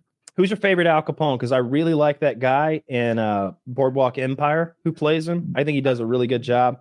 Yeah, I was going to say him as well. The British guy who looks very like stocky, like he looks like Capone, the same face shape, the same. His like nickname is build. Pork Chop for sure. Oh like, yeah, he's a pork chop. He looks like Pork Chop. Yeah, he's a good also, one. Yeah. He's Wait, who's another Capone? Like, so I can compare. You probably know more. Well, there was the one with what's his name, where he was shitting himself. It's like Capone is an old man and the neurosyphilis is taken effect. It's the guy who played Tom Bane. Hardy. Tom Hardy played that one. Sucked. I watched part of that and I'm like, this is ridiculous. When's he going to do cool stuff? And it's like, no, this whole movie is just kind of watching a doddering old gangster. But De Niro played Capone in The Untouchables, which is a Kevin Costner / Sean Connery movie. They are like partners fighting bootlegging in Chicago, and they are the Untouchables, is what they dubbed themselves or whatever. And it's Elliot Ness. He plays Elliot Ness. True story. Elliot Ness is played by Kevin Costner, and Sean Connery is his, I don't know, this older cop who's advising him and helping him navigate the difficulties of all that. It's a good movie. Okay. I don't like Kevin Costner, so I probably won't watch But De Niro plays Capone, and he's got a bald cap on, and he's doing that fucking thing he does.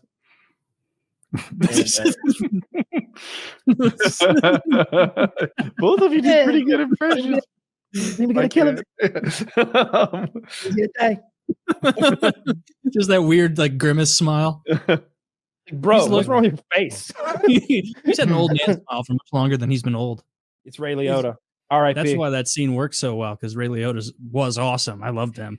Man, that might he died within the last year. How old? That might be in his 60s, I think. By the way, there have been a lot of mobster actors like dying recently. By the way, there's been a lot, like and even in just the last few months. What was it? Yeah. Tony Sirico. We all criticize Putin. The guy, yeah. Hey, I don't know about this Putin guy. That would be rewatching it. He's such a great character. I love Paul. I love Silvio, man. He's the best guy in it. It's just even like the intervention for Maltesanti, where he goes, "Your head was in the toilet and you were being sick. Disgusting." But I said my piece. The head was in the toilet. It was disgusting. Come on, Paulie. You said nothing bad. I've said my piece. And like it's supposed to be a constructive dialogue, and it actually ends with them stomping the shit out of him on the ground. They like break his collarbone and they fracture his skull. He has a hairline fracture in his skull when they get him to the ER. They went too hard. She's like, he's a very lucky man. It's just a fracture. And Tony's like, oh, good. And she's like, how did he get hurt again? Tripped off at something? Yeah. Let me go talk to him. And immediately starts fucking strangling. If you ever do this and that again, I'm gonna fucking kill you. If you or anybody else, you're fucking dead. And he's in that neck brace and everything. I'm sorry, Tone. So good. I love that shit. It's so good. Ray Liotta has 6 more movies releasing. Good gosh. Wow. Oh, Jim's every one, I'm sure. He saved the best for last. Goodfellas, no thanks. Come on, this is gonna be some garbage. They call them geezer teasers, right? When you get the old guy who used to be famous on your cover. He says like 20 words in the movie. He gets 90% of the budget, and he doesn't do anything. He's not integral to the plot. He's like the guy they go see halfway through to get their guns from him or something. What was the movie with I can't. There were 2 great actors in it. One was Irish and one was a mobster. I think it was to Netflix. One was De Niro. The Irishman. Did you guys like it? No, I liked it. Too long. Yeah, it was too long. There was a lot of. I liked it, but it was too long. I'll say that too. I enjoyed it, but it was too long. It had like a lot of that Scorsese shit where it's like, okay, this is just like for the vision of it, like for the art he perceives in this shot, like nothing's being advanced. And usually like I enjoy when he throws that in there. It helps with world building, but there was a shit. It can be too much. You know, he used to do that Breaking Bad. Like I love Breaking Bad. I think it's one of the best TV shows that's ever been aired. And it ended well, which is rare, even on great TV shows. But I can recall watching scenes play out in the reflection of a chrome door handle. And I'm like, come the fuck on. You're jacking yourself off with your cinematography. I'm rewatching The Sopranos for God knows how many times now. And I pay really close attention because I'm always finding new jokes that I missed the first time through. Because Tony's got a lot of good jokes that can like really slide like by you if you're not paying really close attention to what he's saying. All the characters do. They're really well written. My favorite Tony Soprano like line ever though is when they're talking about when Meadow was dating the black kid. He was like half black and half Jewish. And Tony calls him Jamal Ginsburg, the Hasidic homeboy. The fuck, you gonna bring home Jamal Ginsburg, some fucking homeboy? Hasidic homeboy. Hasidic homeboy. It's like such a good line. It's like way too smart for Tony. Like he didn't know what a Hasid was like until like the season 1 because they have to go. They deal with some Hasidic Jews, but like it's still just fucking hilarious. I remember. Yeah, he has a hard time doing business with them, right? Like they don't want to pay or something. The father hires Tony because his son-in-law will not give his daughter a divorce, and the son-in-law wants money. He wants a get to agree to the divorce, and so he's telling Tony, you know, if you can get him to do this, I'll give you money. And so they end up kidnapping this man and beating him for hours, and he's still just like, no, I'm not doing it. I've got principles. Like I put money and time into this. Kill me if you want to. And they're like, yeah, this guy's tough as nails. If we don't end up killing him, we got to put him on the payroll. like he's so tough. And finally, like Tony calls his own Jewish friend, and the guy's like, I told you not to get in business with these people. They're extremists. And he's like, maybe he's ready to go to the afterlife, Tony, but I know one thing no man wants to live without. And Tony's like, what? Oh. Hey, Paulie, go to my trunk and get the bolt cutters. He's like, I know you don't want to talk, but I'm going to cut your cock off. I'm going to cut your cock off if you don't give this girl her divorce. How does it resolve? The guy gives the divorce. However, the father is upset with the way they got the results because Tony threatened to cut this guy's dick off, and he finds that to be like dishonorable, and he tries to go back on the deal, but Tony will not allow that, and Tony ends up essentially owning the hotel that they were in dispute over the whole time. So like, and wasn't that guy's son like?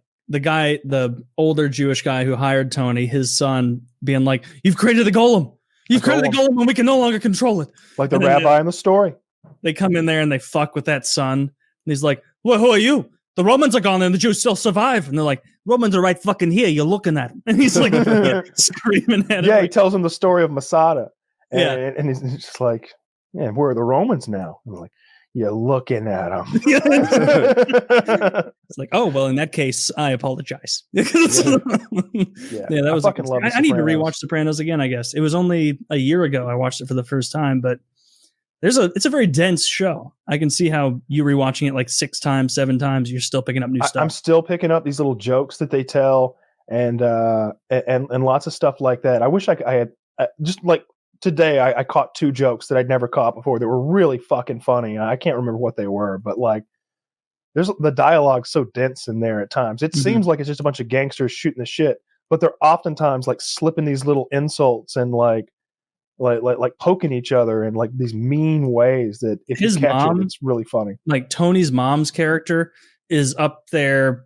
Actually, I won't even say up there, is better than Joffrey or Ramsey as a hateable character. She is top she plays 3 that so well. It is a show about gangsters, sociopaths, murderers, lecherous pieces of human shit, organized criminals. And she is literally, no joke, the worst person in that whole show. She is evil incarnate. She has 0 redeeming qualities. She is nothing but hate and vitriol and just pettiness. And it's like when she finally goes, it's like, man, I wish it had hurt. I wish that I wish that like somebody had killed her. Punished her. Yeah, she never got, she died in real life. That's why they had to write her out of the show. Really? Yeah, if you go to the last episode she's in, she is CGI. I had no idea. Yeah, you want it. Honestly, I didn't notice it until I read about it, a few years after the fact. But now it's just, oh, that looks like shit. Now that I know, because they take her head from like previous episodes and they superimpose it on an actress's body, and everything she says is something she's already said. Mm-hmm. And when you've seen the show 6 times, like I have, every single episode, some of the episodes 8, 10 times, like my favorites, it's like, oh, I've heard her say this. She said that to Junior in season 2. I remember these lines. I remember thinking, and I've only watched it once, but getting such a kick out of the when Uncle Junior said, like, you never had the makings of a varsity athlete. Yeah. And like for some reason that like hits it hurt him so much. Some like formative element of his personality that just struck it like a perfect little arrow, and it resonated. And it was funny because it's like there are things like that. And he's like, I remember when you dropped that fly ball in the playoffs. Yeah. I couldn't face my friends. My friend, you never had the makings of a varsity athlete. What are you talking about? I know the makings of a varsity athlete. Like, he's like, I lettered in football. Not in college, you didn't. College? Those guys were 6'6". He's talking about lettering in college ball. Like, what the fuck? But for some reason, Tony takes such offense to Uncle Junior saying that and that's probably because for his entire life, the only like true masculine person he had in his life as like a role model was Junior. So hearing like a little passive remark like that, even from I think at the time he said that he was like not totally senile, but like on that path there. And senile Uncle Junior was a little sad. Yeah, he gets and they play it really well. Like the downward spiral is gradual. You slowly start to see him lose his marbles. They did it really well. He's a good actor. When I like the whole storyline of like Tony imagining like a sexy Italian woman across the way hanging laundry. Yeah. And like he imagines all these scenarios with Carmela and everything. Now we're just describing poorly scenarios in the Sopranos. I watched my favorite episode of all time today. It's called The Pine Barrens, and it is the episode where Christopher and Paulie take the Russian out to the Pine Barrens to murder him. Yeah. And it turns out that he is a Russian Green Beret. He was a member of the Interior Ministry, and he killed 16 Czechoslovakians single-handedly, as Tony put it. No, as Paulie put it. They were Chechens. Like Tony's like, Tony's like, you don't understand. You're dealing with a Russian Green Beret. Some kind of a Russian Green Beret. He was in the Interior Ministry. He killed 16 Chechens single-handed. And Paulie gets off the phone and looks at Christopher, and he goes, well, this apparently he's an interior decorator. He killed 16 Czechoslovakians. And Christopher goes, really? His apartment looked like shit. And then like they're in that like shitty snowmobile thing later, and Paulie's getting furious because Chris won't share his like tomato sauce packet, his ketchup packet. It's the other way around. Chris does share. Chris is like, I found some ketchup packets, and he like gives half to Paulie, and Paulie's like, yeah, mix it with the relish. It's pretty good. And then like later on, Christopher looks over, and Paulie's got Tic Tacs. He's like, are those Tic Tacs? It's like, yeah, give me one. I ate them all. Like he's eaten all the goddamn Tic Tacs. He's hoarded them for himself. Paulie's a real piece of shit. He's one of my favorite characters. Yeah, he's very funny, but he's a piece of shit. Why does Paulie stand out as a piece of shit amongst all the Sopranos? Paulie is more out for himself than anyone, and that's why he is as old as he is and has still like survived this long. Like, he turns on Tony like to like side with New York when he's being manipulated by Johnny Sack at one point, and then at the very end of the show when the war has come with New York, he just leaves. He just drives out of town. Meanwhile, like Syl and Bobby Baccalieri and like everybody else is like down to fight with Tony. Like even if they're not like even if they're not all that tight with him, they're like, yeah, I'm gonna fight for my boss. You know, everybody. Yeah. Even Benny, like everybody's there to fight with Tony, and Paulie literally drives away. Of his whole crew, like Bobby Baccalieri might be my favorite one because he seemed to be the most of a genuine good guy who was wrapped up in this. And it was like, this is just my lifestyle now. But like, he was always trying to be good about it, like skirting little rules, like not being as severe as Tony was hoping. So didn't have a Gumar. Yeah. Didn't have a Gumar, is the only one without a Gumar. And like, so when he died, like, and also not even when he died, the scene where like I could tell the building where he and Tony were going to get in a fist fight.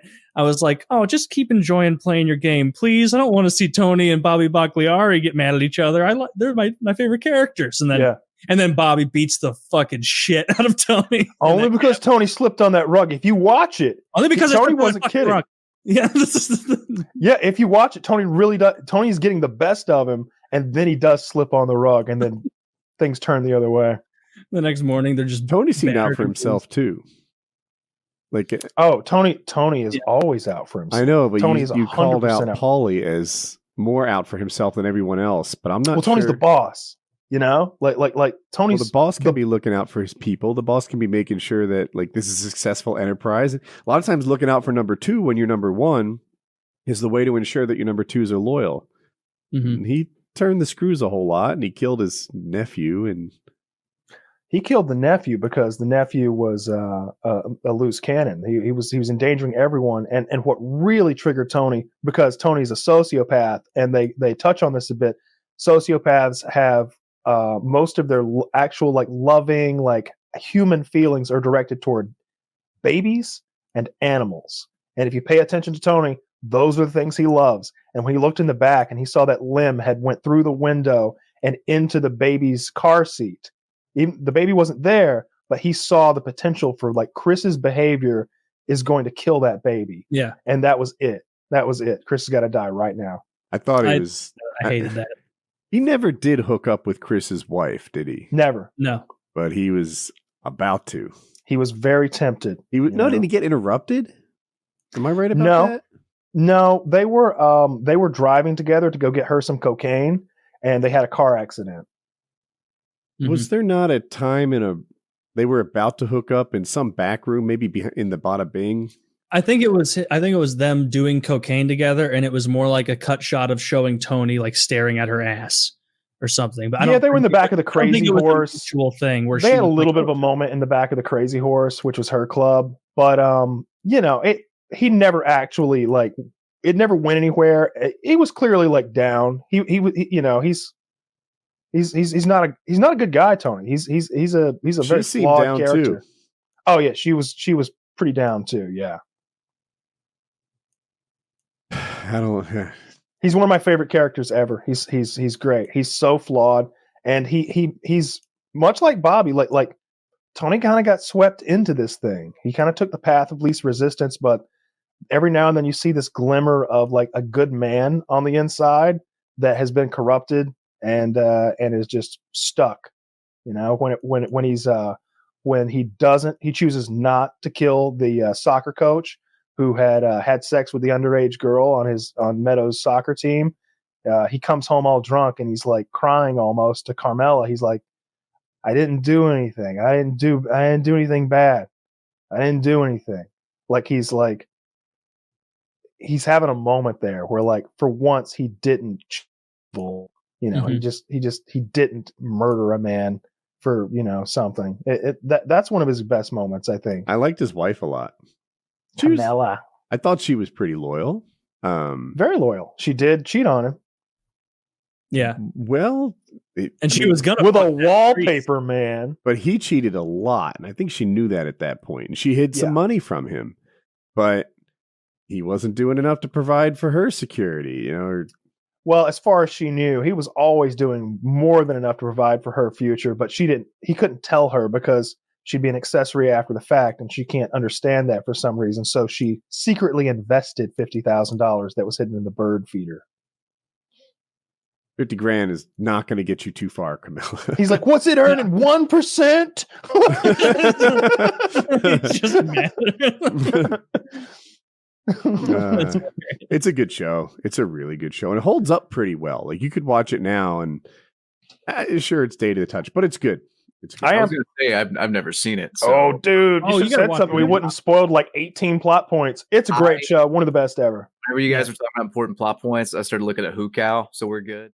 And like I read a comment online about this. This is a side thing on The Sopranos. It took me until now to realize like all the times Artie is like, they're like, I want the fucking whatever the hell, the Maniscot or whatever, and Artie's like, no, not that. I've got something perfect for you, right in the back, fresh. You're gonna love it, right from fucking whatever he says.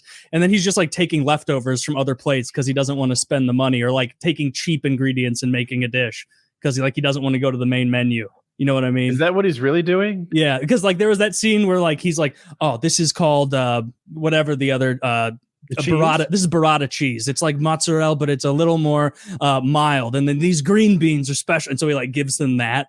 And then the one woman's like, oh, I'm not gonna get this. I'm gonna order that. And he just like avoids her, just like won't come back and take a No, real I think order. that's about Artie is trying to. That's Artie's idea of expanding and like coming up with a new thing, because that young hotshot waiter is taking all of his business. Even Tony has gone there, and Tony has to admit that this guy blows Artie out of the water. I can't believe this.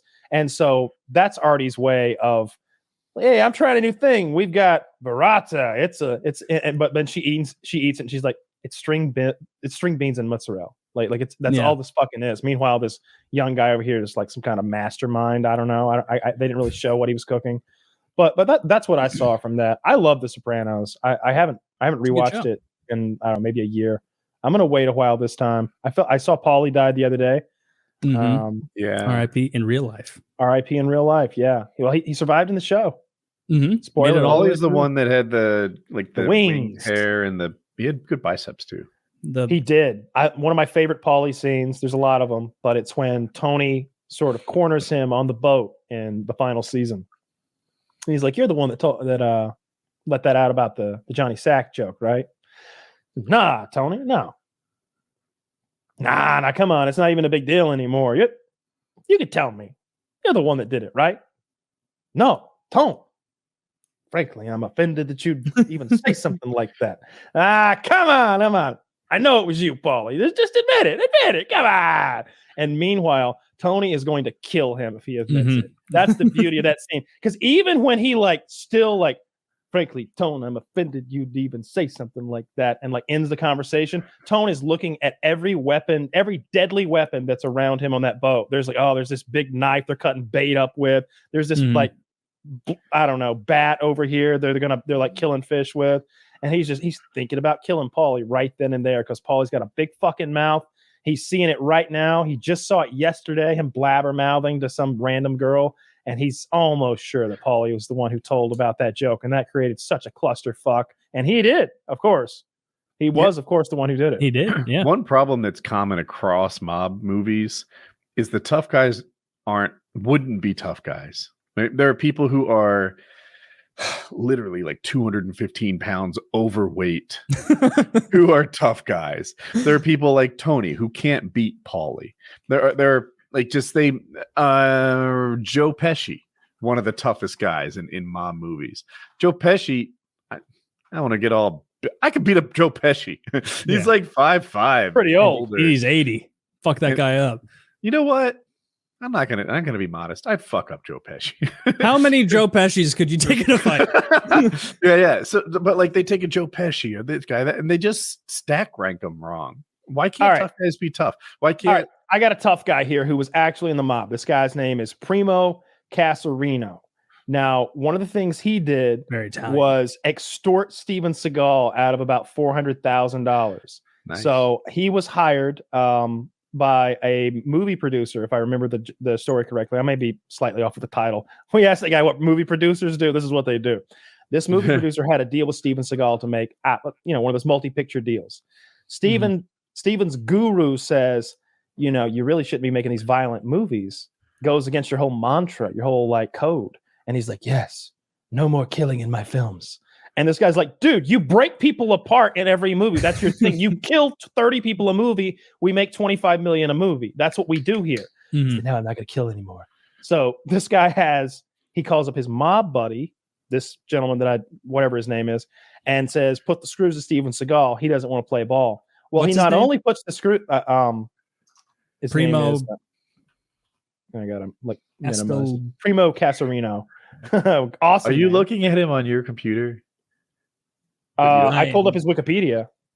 Okay. He doesn't have a photo on his Wikipedia.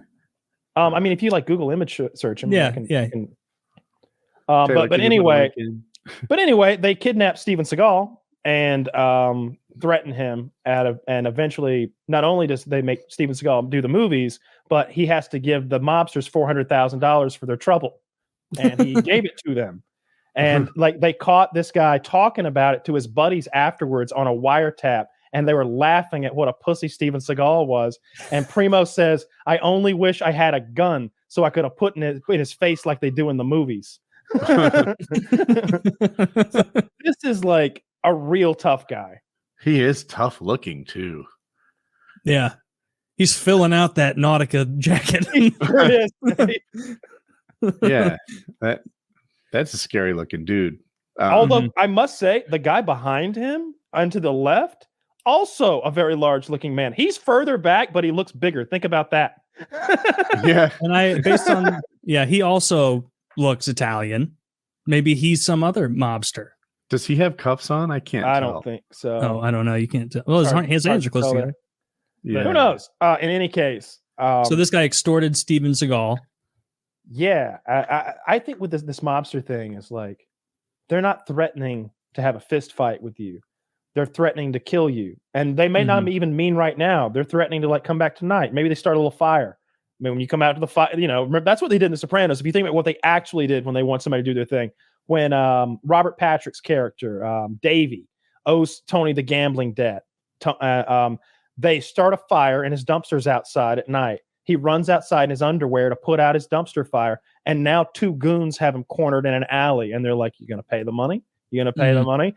There's not fisticuffs time. There's no winning that fight.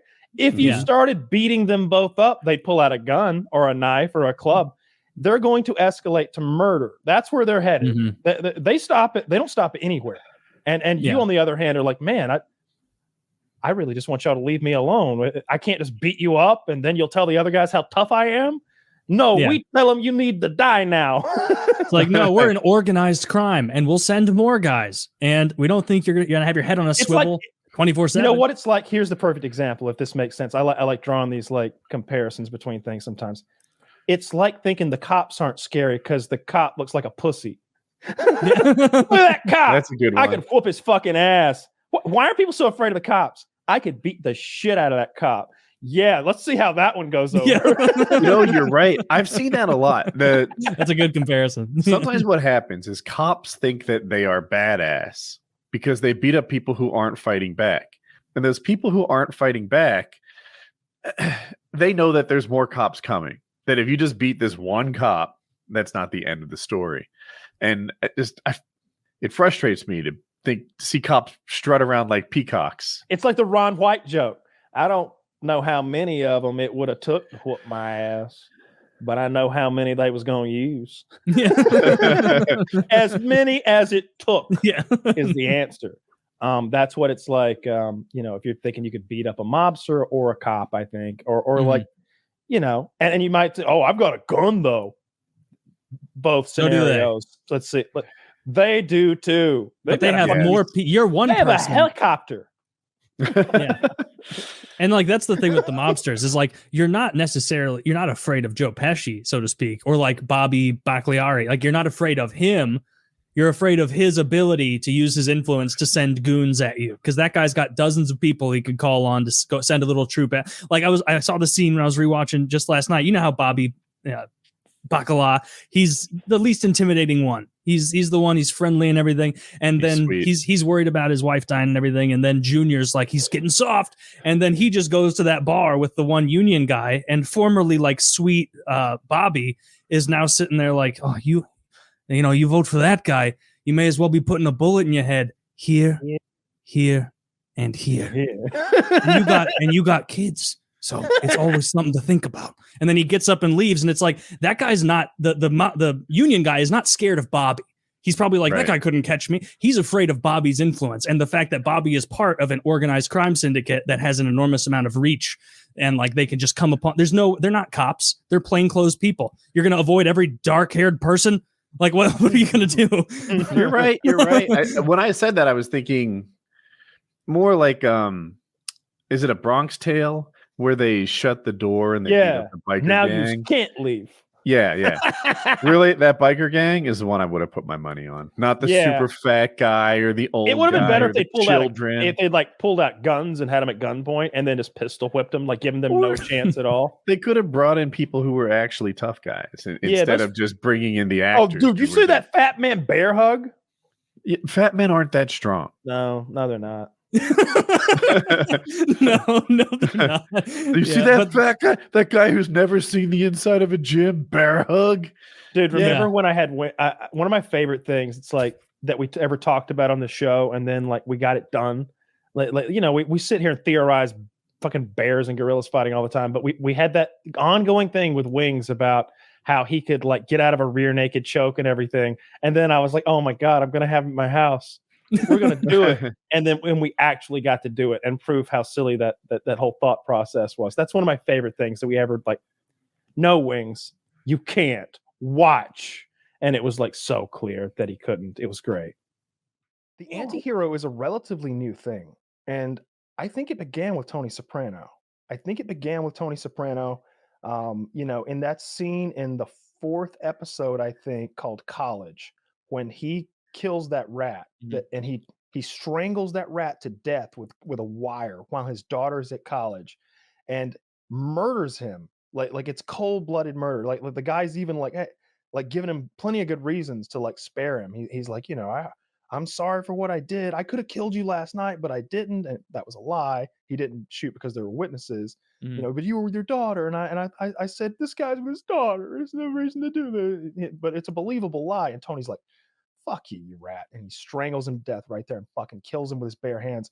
And it like for that time period, you know, in 1999, it's like, whoa, our hero, our protagonist just murdered a guy in cold blood with his bare hands.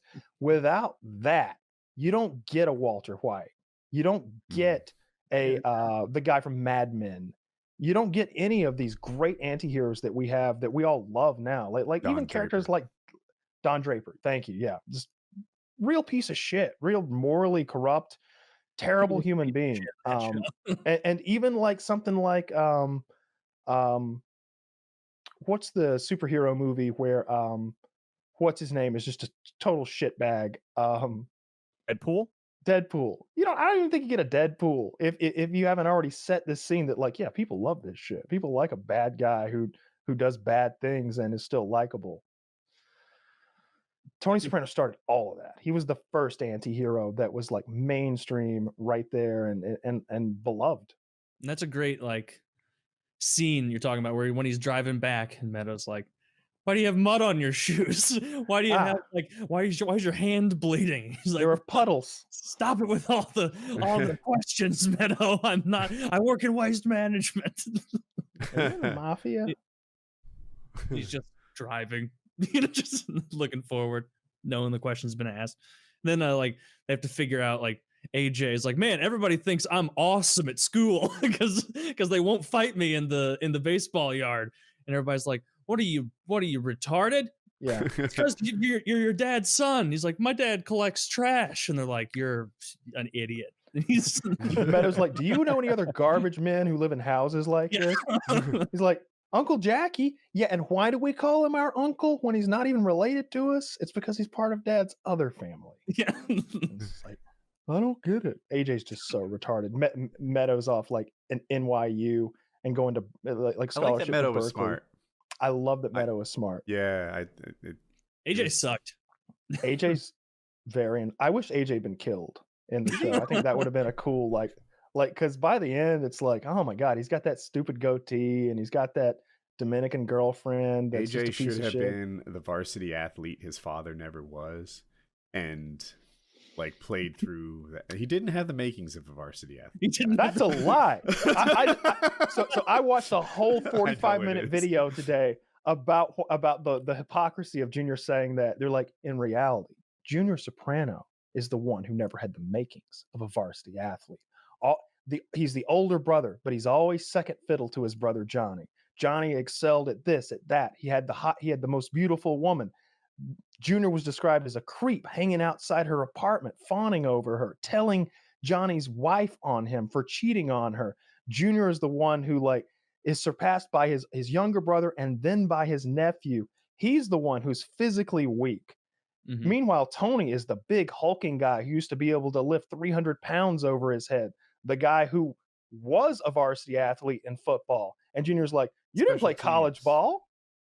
Mm-hmm. It's just like teams. Yeah. Those guys at Seton Hall were 7 feet, some of them. What are you talking about? You thought I was going to be a varsity college athlete? Like, what are you talking about? Like, and that gets under his skin so much. He's like, oh yeah, Melfi about it. Says it on the makings of a varsity athlete. Where the fuck does he get off? It's very hurtful to me as a kid. He said to all my girl cousins. Dude, every time I put on my CPAP, fucking asshole Tony Soprano, I'm like, yes, I'm a MiG pilot. Fuck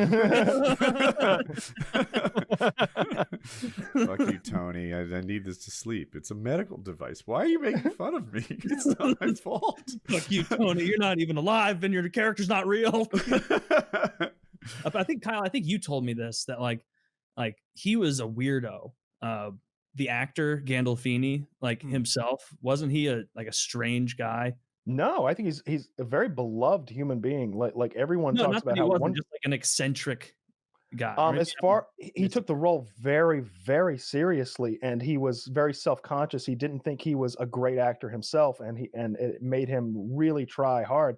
But I think he's a wonderful actor. He is. I think, but no, I haven't ever heard anything except for like praise for Gandolfini, like really beloved by cast and crew. His family loved him, and all his interviews, he's really genuine, down to earth. I was meaning more like Daniel Day-Lewis. Like everybody knows he's kind of a weirdo on set, and yeah, like method actor, but he's very good. Like I didn't know if Gandolfini was the same, like walking around like pretending to be Tony the whole time. I don't think Gandolfini was a method actor. I haven't heard anything like that. Paulie in the Sopranos has the same in his Cadillac. Yeah. I remember that. That was good. Oh man. Paulie's still kicking it. He's lost he died. No, really? Paulie from the Sopranos? Yeah, he died like 6 months ago. It was recent. He's serious. Is he the one with the hair, the wings? Yeah. Yeah. Why am I blanking on his name right now? He had biceps and good hair, right? We're on the same. Yeah, guy. but in the show, wings, the wings and the hair. Yeah. Oh God damn it! What's his name? Don't you leave me, Christy. Jesus Christ. Zach, help me out. His name is Paulie. No, that's Paulie. Tony Sirico. Tony Sirico. Thank you, sir. Okay. Nicely done, Zach. Yeah, he is in fact dead, Kyle. Yeah. There's if you ever need a fucking cheering up, just go on YouTube and pull up best Paulie moments from the Sopranos. I mean, his fucking lines, God, it's all gold. Everything he ever said was gold. His whole character, he's so insecure and I love when they go to collect the money from that Russian in the Pine Barrens episode, and you can tell he's jealous of the Russians' entertainment system. Like he sees that remote and he's like, I don't have anything this fancy. His face is like, what the fuck is this piece of shit? What? He's like, put remote on docking station. What'd you say? Put remote on docking station. He's like, whoops, and fucking, it's like glass. This fucking remote control, and he just picks a fight with the guy. That pissed me off. That was one of those OG Universal remotes. Yeah, yeah. That was a fucking interior decorator from Czechoslovakia trying to live his life. He's an interior decorator. You see the inside of his apartment? He looked like shit. Why did they think he was an interior decorator? Because Tony's on the phone. The interior ministry of the Serbians or whatever. Because Tony's on the phone with Paulie, telling Paulie you got to kill this guy. He can't come back against us. He's like, He was in the fucking interior ministry. He's some kind of a Russian commando. He killed 16 Chechens. And like, and so Paulie is stupid. So he translates that to, yeah, he's an interior decorator. He killed 16 Czechoslovakians. Jesus, his apartment looked like shit. That's my favorite. Steve Buscemi directed that episode. I was just about to say that. Yeah. That was. I think that's probably my top 3 for sure. Sopranos episodes. It's fucking it's banger after banger in that. The other one I like a lot is called Whoever Did This. That's the episode where Pyomai dies, and Tony shows up at Ralphie's place, and that's like that might be my second favorite episode. Yeah, that was amazing. Tony, she was a hooah. That the pronunciation of hooah on its own, that one word catapults that episode into my top 5. The Joe Pantoliano pronunciation of hooah is in the lexicon. How many syllables is in that word now, sir? Hooah. Get it all out, you little hooah. But all this over some dead hooah. Hey, she was a hooah. It's 74 syllables. Yeah. It's just such a great show. Episode. Every time like Tony gets so stressed out, he just goes to the fridge and like starts compulsively eating. I'm always like, I get it. Deli meats. Like I know what you're going through now, Tony. You just need that salt. Your blood pressure is dropping down dangerously to a normal range. He spreads that mayo like he's mad at it. Like he angrily makes it. He's like, motherfucking soup and cheese. And a little lettuce, sure. A little salami. I was waiting for the scene where he just takes a bite out of a prosciutto leg, straight up. Like, he just got a turkey leg over there. He should have. I mean, he kind of just gave up like toward the end when he's in sushi mode. And he's like eating it, and you can hear him breathing. He's alone eating it, like, and he's just like, How do you think that like ADR session went? Do you think they recorded that live, or do you think they had him in the booth? They go, okay, all right, Tony, take a bite and now breathe out of your mouth for 45 seconds at full pressure. Sounds like you're having a real hard time with these pieces of nigiri. James, we need to hear you out of breath. Could you stand up? Thanks. Great. Yeah. Gandolfini, hold your breath until I say stop. Oh my God.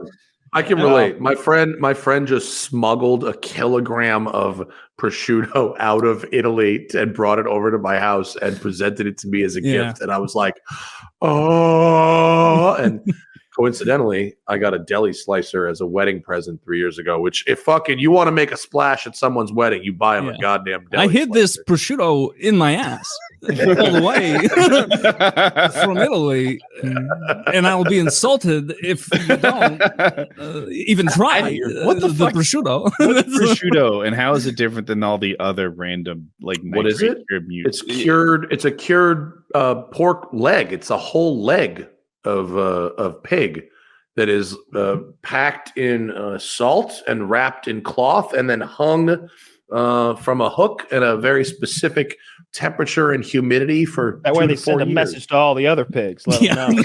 I don't even get let them see. Let them see. Like, is there a reason it's better than ham? Ham is just a horrid cut compared to this. Like it's so much better. Dry, not smoked and not cured, dry cured. According to what I sent you, Taylor, didn't I send you a leg of something? You did. You sent me a leg of prosciutto.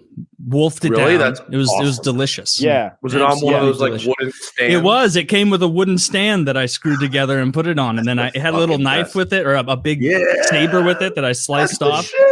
And I was telling Kyle at the time, like, it did get to the point where I was like, I was taking like hunks out of it. Like I wasn't even going slim. I was like, you know what might be a good idea? Maybe I cut like a pork steak off of this, fry it up for a second. And then I was like, that's pretty trashy of me. Let's not do that. Yeah. And the best prosciutto is actually the jamon iberico, which is from Spain. It's even better than the Italian stuff. Corn-fed pigs. Yeah, the acorns, pigs eat the acorns. I want to do that to a person. Yeah, Did you ever watch the Hannibal Lecter TV show? I know feel like you really like The Sopranos. Is it better than Game of Thrones to you? no, okay, and it hasn't aged all that well. And I've seen all of Sopranos probably 4, maybe 5 times. Mm-hmm. Definitely seen some episodes 5 or 6 times. The acting is why would you say it hasn't aged well?